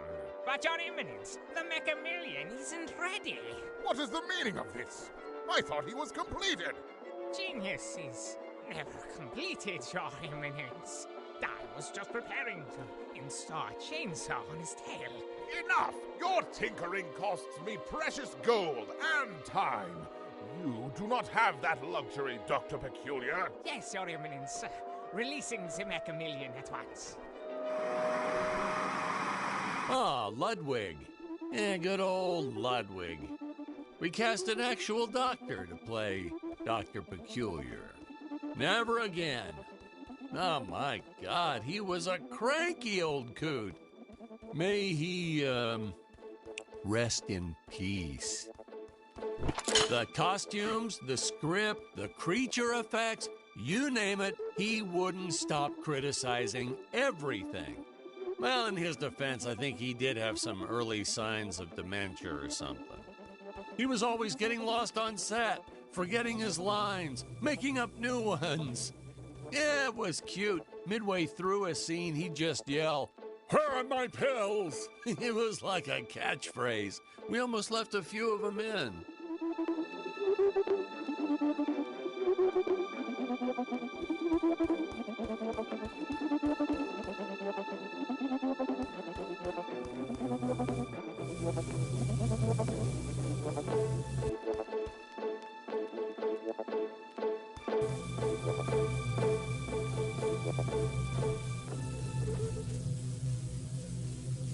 I have to say that the incredible job the animators did with the King Gorilla can only be outdone by their work in the Mechamelion.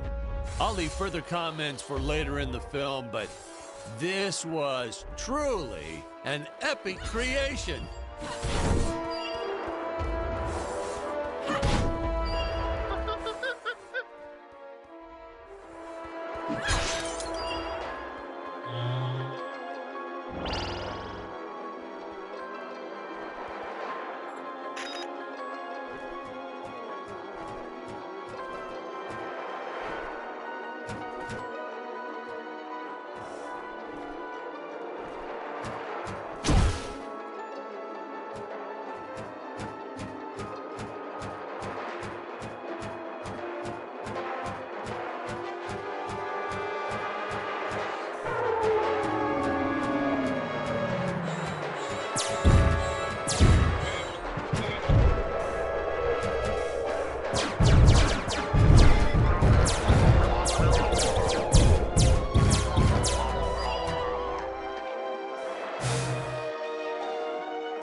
Oh, no, another fake scene. Maybe we can splice all these together Damn for it. an outtakes extra. That would have been perfect.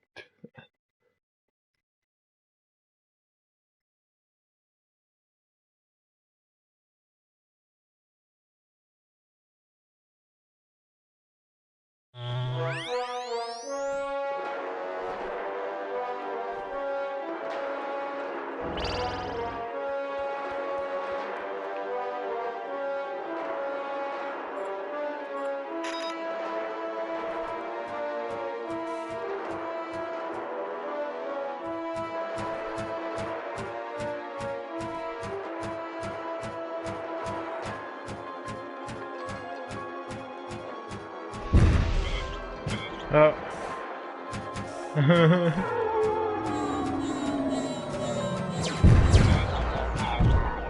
Ah.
Alright, alright, for all the beans, yeah!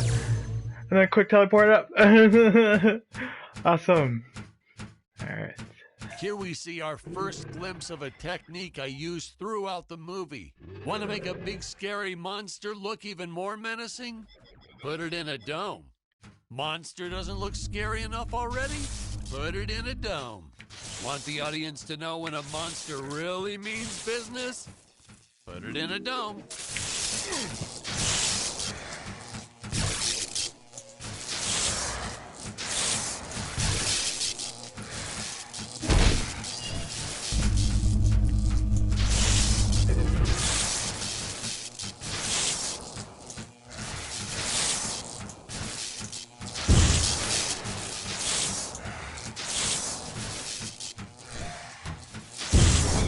Nope.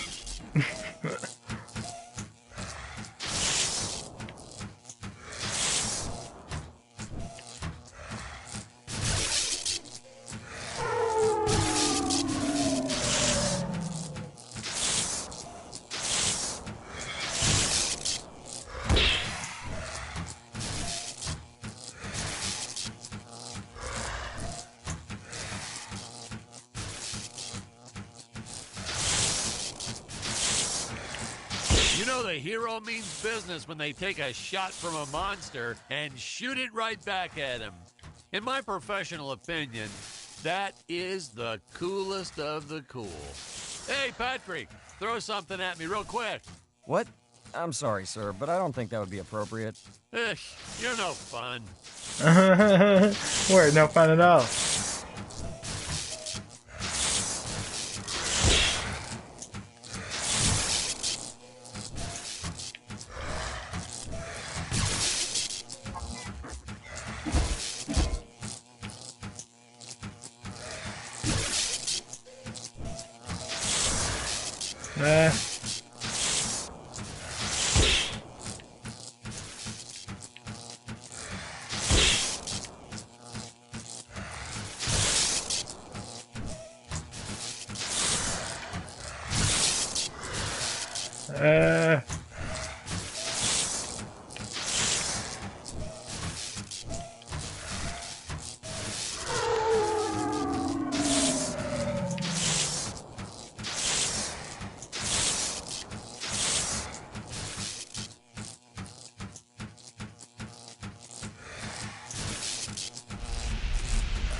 Oh, well, that was easy. Should have flamed him in the first place.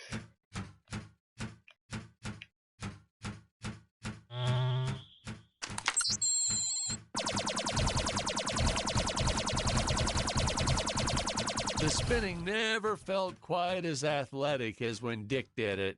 I hope we have another scene coming up with him. I just can't get enough of Dick spinning.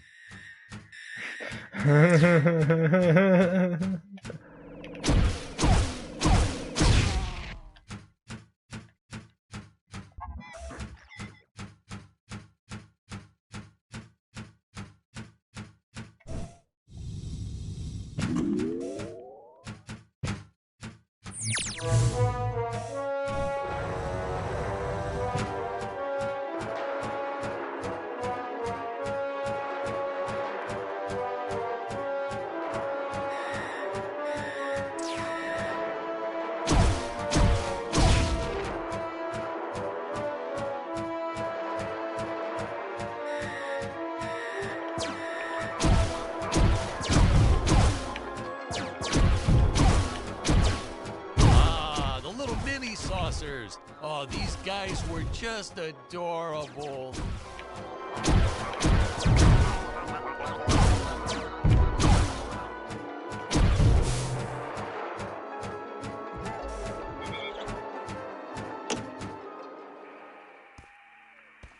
I was a huge fan of the old classic movie, The Flea from 1958.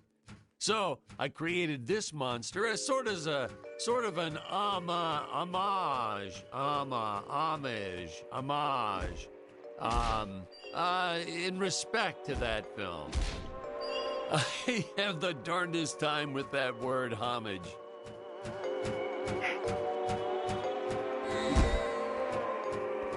Man, oh man, that whip. We probably should have invested in some training courses so the actors knew how to properly handle it, but instead we just let them flail it around wildly. You know that saying, it's all fun and games until someone loses an eye? That's true. And that's the story of why the Emperor wears that metal monocle. Greg was a real trooper about it, though. Didn't even seem fazed that he'd have to wear an eye patch for the rest of his life. I think he went on to do some pirate-themed promotions at his used car lot once we wrapped up production.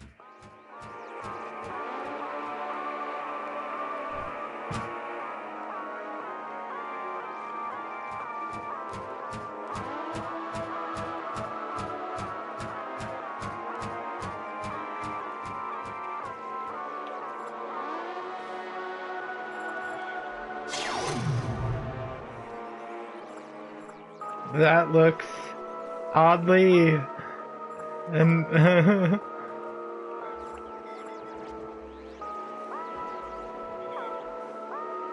I need one more blue piece.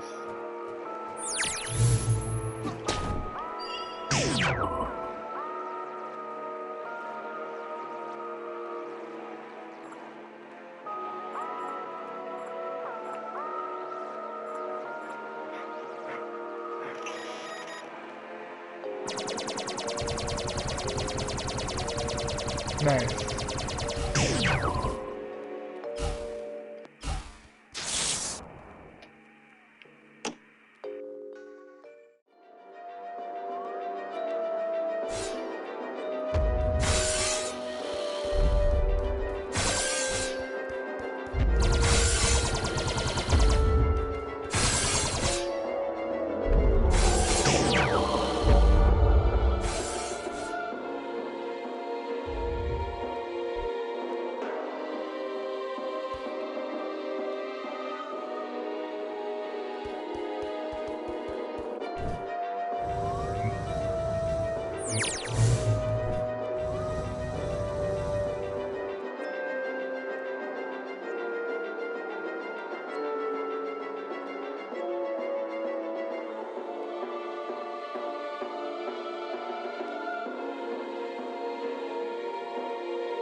Awesome.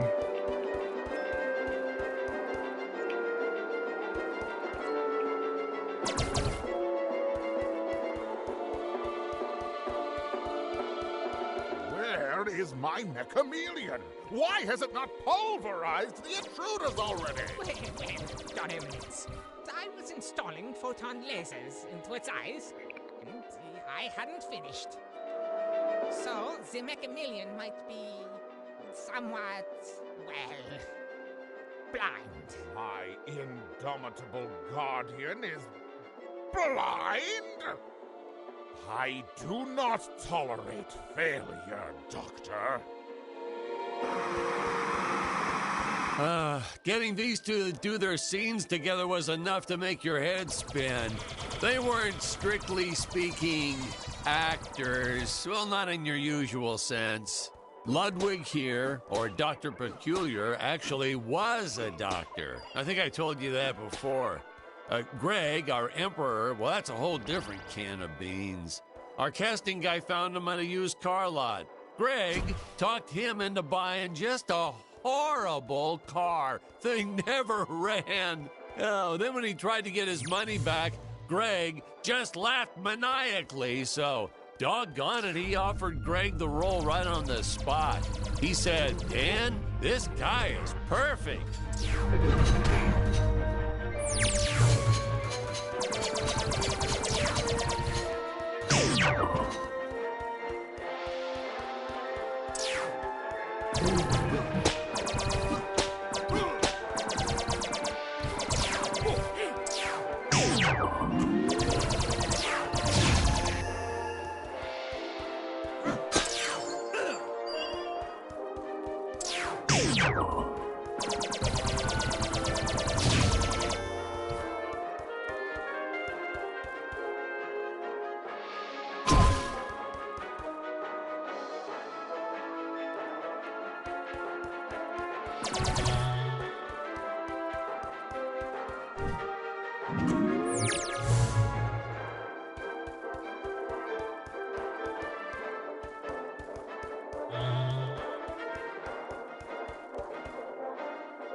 were running out of extras and clay sculptures, but we needed more monsters. Oh, please, more monsters.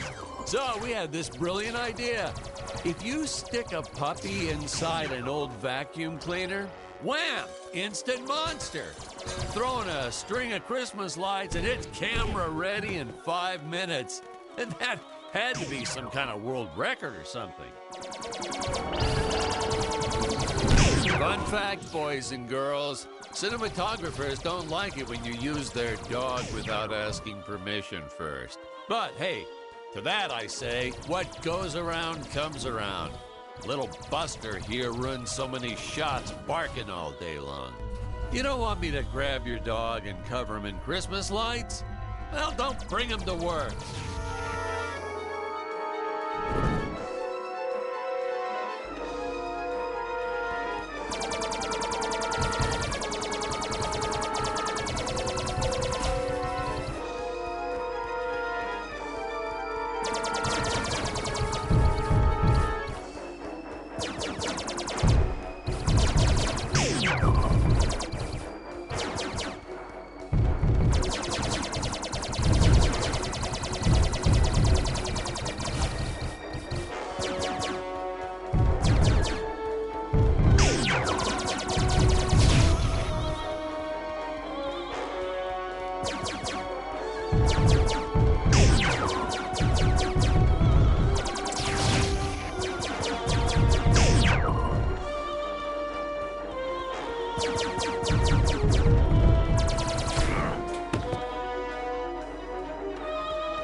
Whoa, my bad. Don't worry, I have the right clip now. Took a heavy hit there.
We're about at the altitude where Dick's rocket ship had crash landed at the start of the film. When I think back about all the work we did, building this darn tower and making models and costumes and sets and props, and then trying to keep it all straight during filming and not getting anything all mixed up. It's exhausting. Just thinking back on it is exhausting. I wish I could tell my younger self to just direct romantic comedies. It's the only way you'll get a good night's sleep.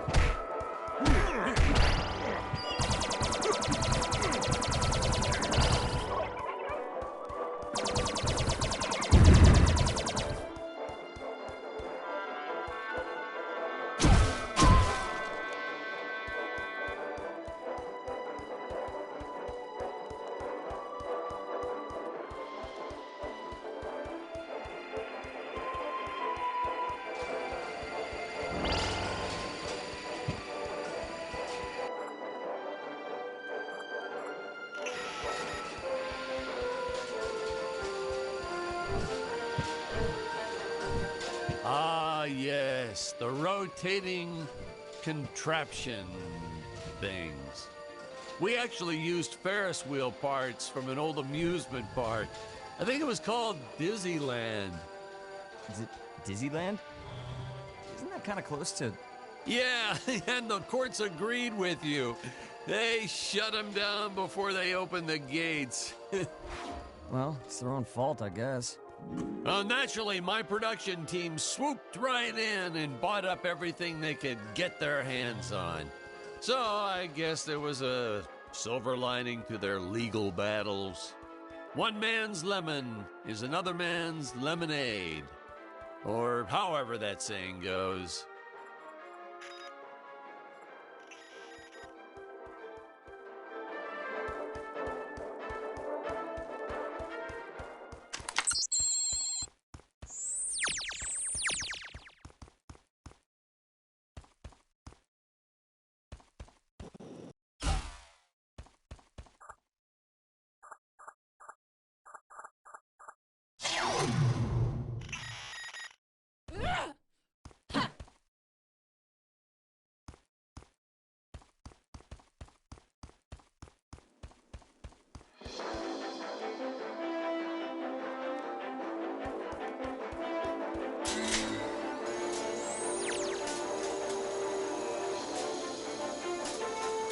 Fun fact, the statue of the Emperor is actually as big as it looks on screen. Yeah, we were going to use a small model and green screen it, but then Greg offered to fund building a life-size version. He was planning on setting it up front and center of his used car lot. Apparently, he ran into some issues with zoning laws. Yeah, I told him he should just play dumb and put the thing up anyway, but he wouldn't listen. I guess that's why he's still running that same lot. Whereas I've been barred from filming in 12 different states.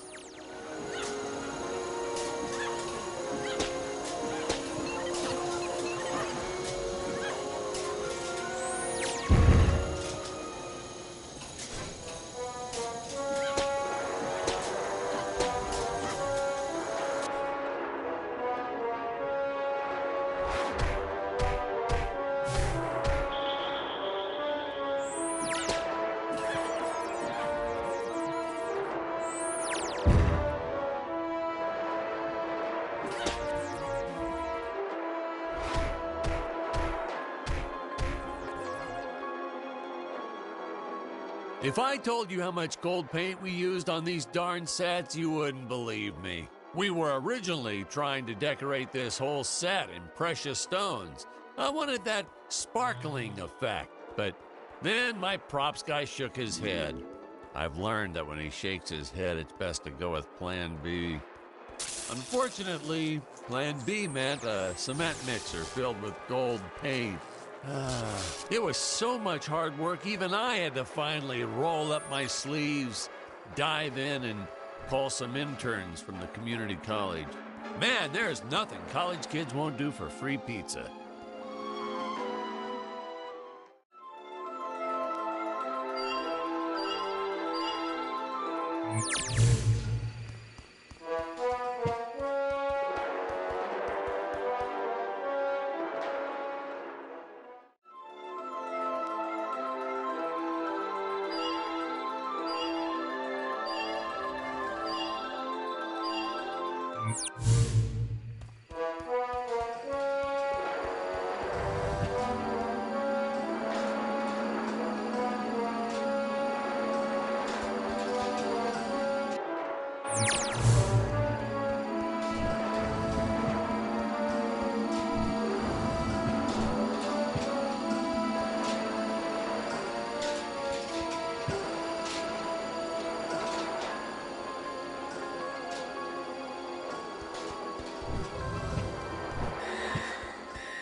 So many scenes of your actors dying anyhow? Why? To throw off the press, of course. Say what?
This scene reminds me of a big fight I had with the studio head. Word to the wise, when the guy funding your movie offers you a suggestion, stupidest idea ever is a phrase you should shy away from.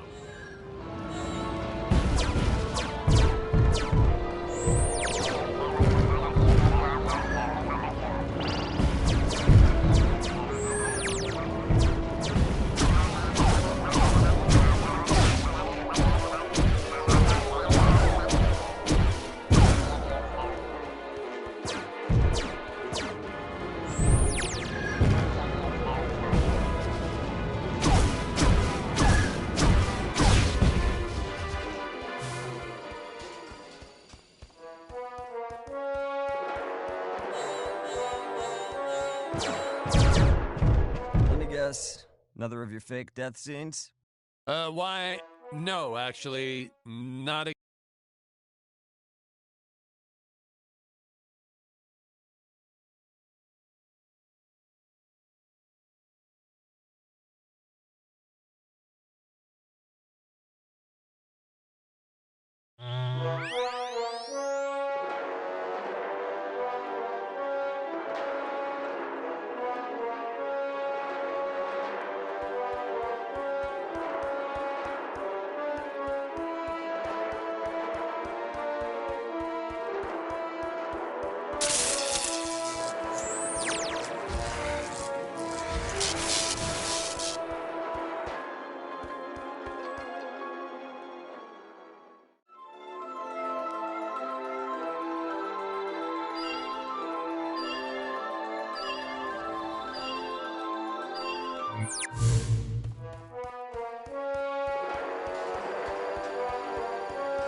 head.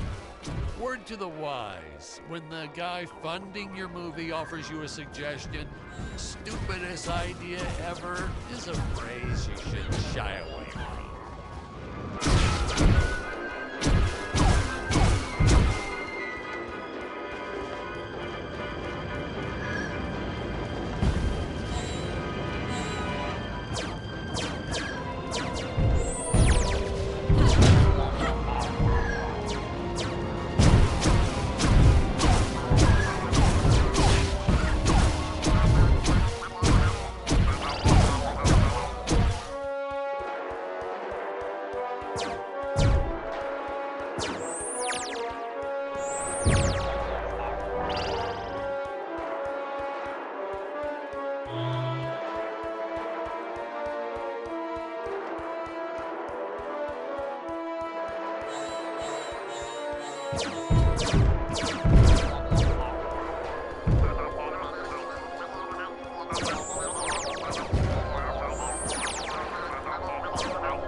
I have come here to end your empire and free these apes from your tyranny.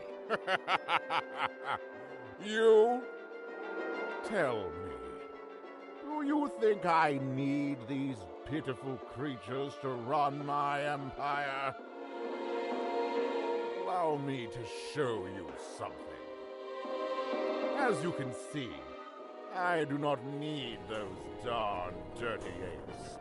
It is a kindness that I allow them to survive. I give them work so they believe their life has purpose. All I truly want from them is their gold. Gold? Ha! What gold? Have you not seen the result of Gregoria's planet-wide radiation? When living beings die, their bodies are transmuted into solid gold. The apes are useless. I send my minions to harvest more gold for my empire. You are a cruel, heartless monster. Perhaps. Perhaps.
Whoa, that scene always makes me woozy.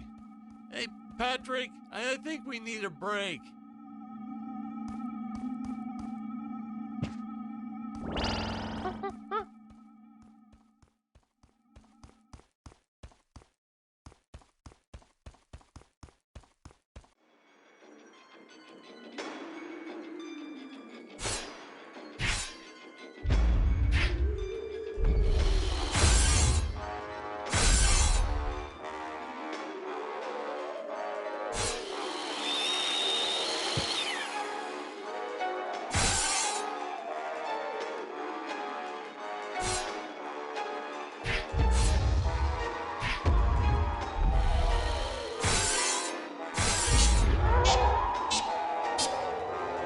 Imagine one of those on your average elevator? Still, it's even worse when you press all the buttons on a real elevator. People get so annoyed when you do that.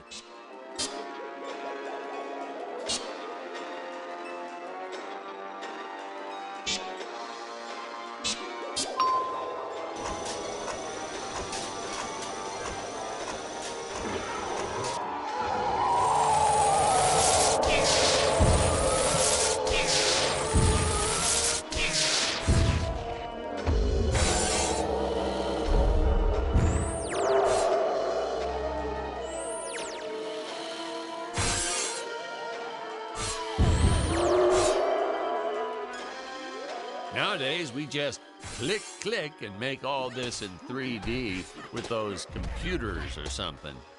But no computers here. No, heck no.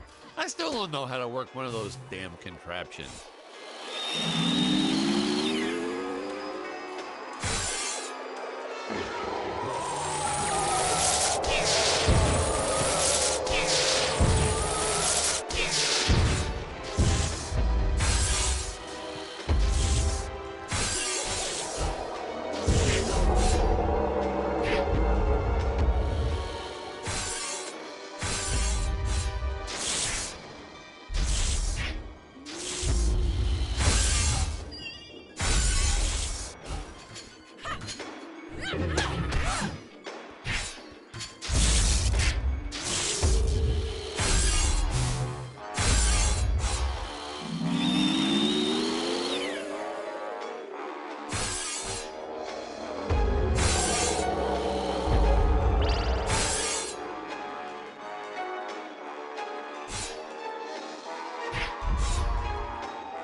Set construction 101. To make it look nice, you gotta make it look shiny. That's the secret ingredient, you know.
had 14 production babies while making this movie.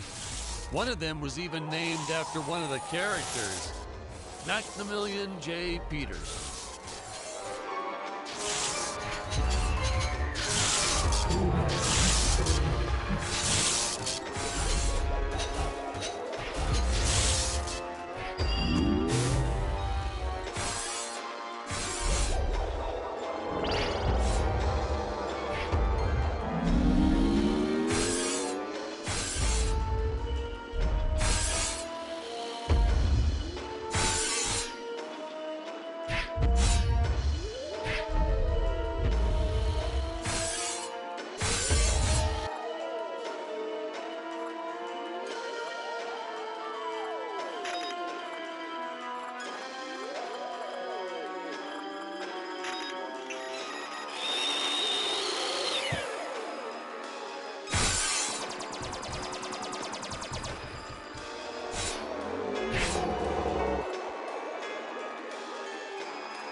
Wanted to go skydiving myself, but I have a crippling fear of heights.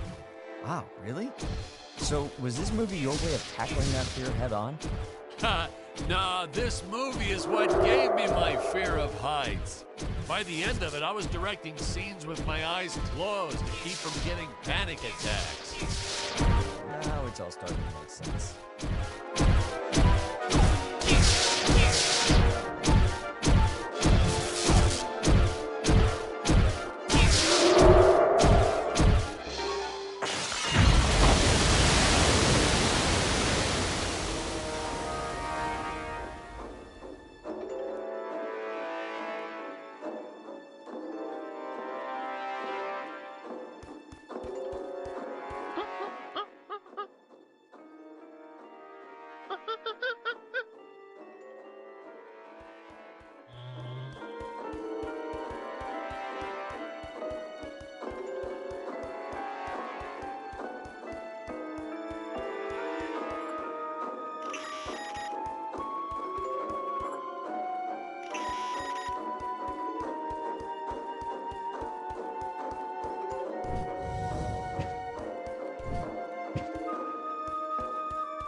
First you destroy my mechameleon, now you shattered the Dynodrome. Now they all escape. Do you have any idea how difficult it will be to recapture them all? Dr. Peculiar, why is my dinosaur army running amok? Oh, well, let them roam the island. But, Your Eminence, what if they trample on some of my hybrid specimens? That would be like turning Gregor Mendel's pea garden into soup and forcing him to drink it. Mendel Schmendel, Doctor. I gave you gold to spawn me a dinosaur army, and I expect my army to kill things. Certainly, Your Eminence. But whatever you command. It is so hard to do real science under these conditions.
The stop-motion team was so stellar, and they worked for peanuts. They really did. I just couldn't get enough of them. The script called for a lot of dinosaurs here, so I said, hey, let's set the record. I told the team I wanted a minimum of 30. Of course, we found out later we were absolutely nowhere near the world record. But I didn't have the heart to tell them. I made them eat some fake plaques and sent them their way.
Okay, now you can stop. No need to go further.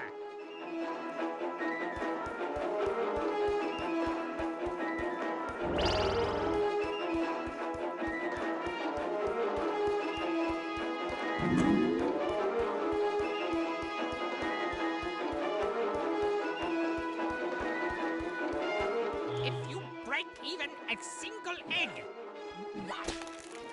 No, not my Tyrannosaurus Rex! You Neanderthal!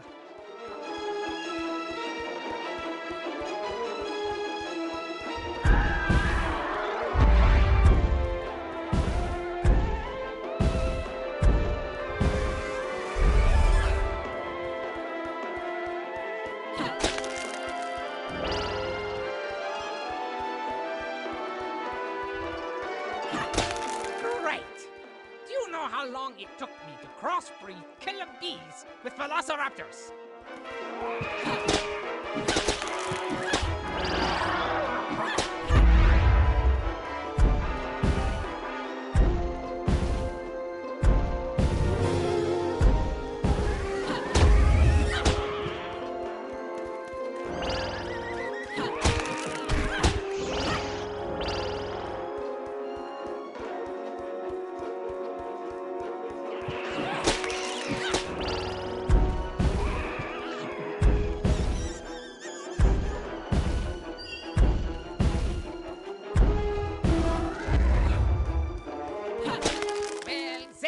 The last 4 years of my professional career. I hope you're happy now. Welcome to a world with no genetically modified carnivorous dinosaurs.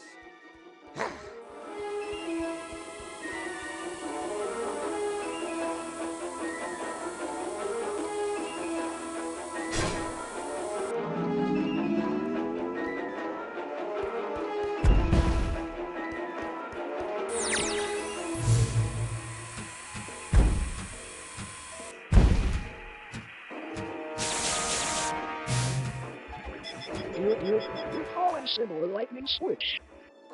Searching. Available rocket ship detected.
Some people wondered why we had that third lower exhaust pipe on Robot, even though it didn't shoot flames when he hovered.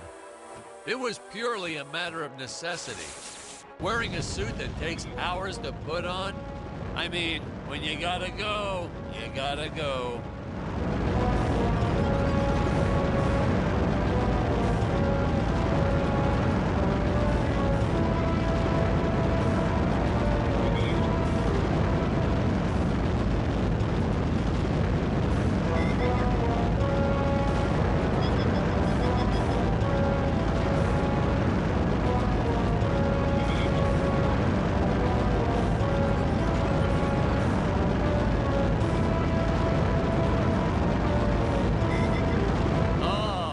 Space station. Space, the final frontier, where no man has gone before. These are the voyages.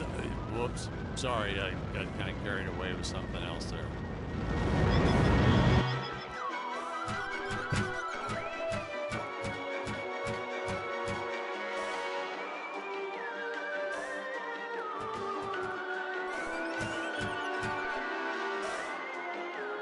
Alright. Well, this is where I'm going to call an end to the broadcast. I didn't expect this game to be longer than it is, and it's actually a really good game. Better than I expected. I just downloaded it because I was like, oh, why not? See what it's about, and it's really amazing, to be honest. This could go on for a while. Patrick, do I have time to sneak out for a coffee real fast? It was like you said that just as I was talking. But yeah, I'm gonna get going though. I'm not gonna broadcast Alien. I was going to, but this game just took me in. Like it just grabbed my attention. It's already like 7 a.m. So I'm gonna head to bed here. But thanks for watching. I hope you enjoyed as much as I did. Stay tuned for tomorrow. I'm gonna do some more of the Deadly Tower of Monsters, as well as Alien Alien Isolation. I'll definitely do that for sure. But once again, thanks for watching. This has been the Deadly Tower of Monsters, a PoboBaked playthrough part 1. So thanks for watching. Have yourself a good night or morning, and peace out.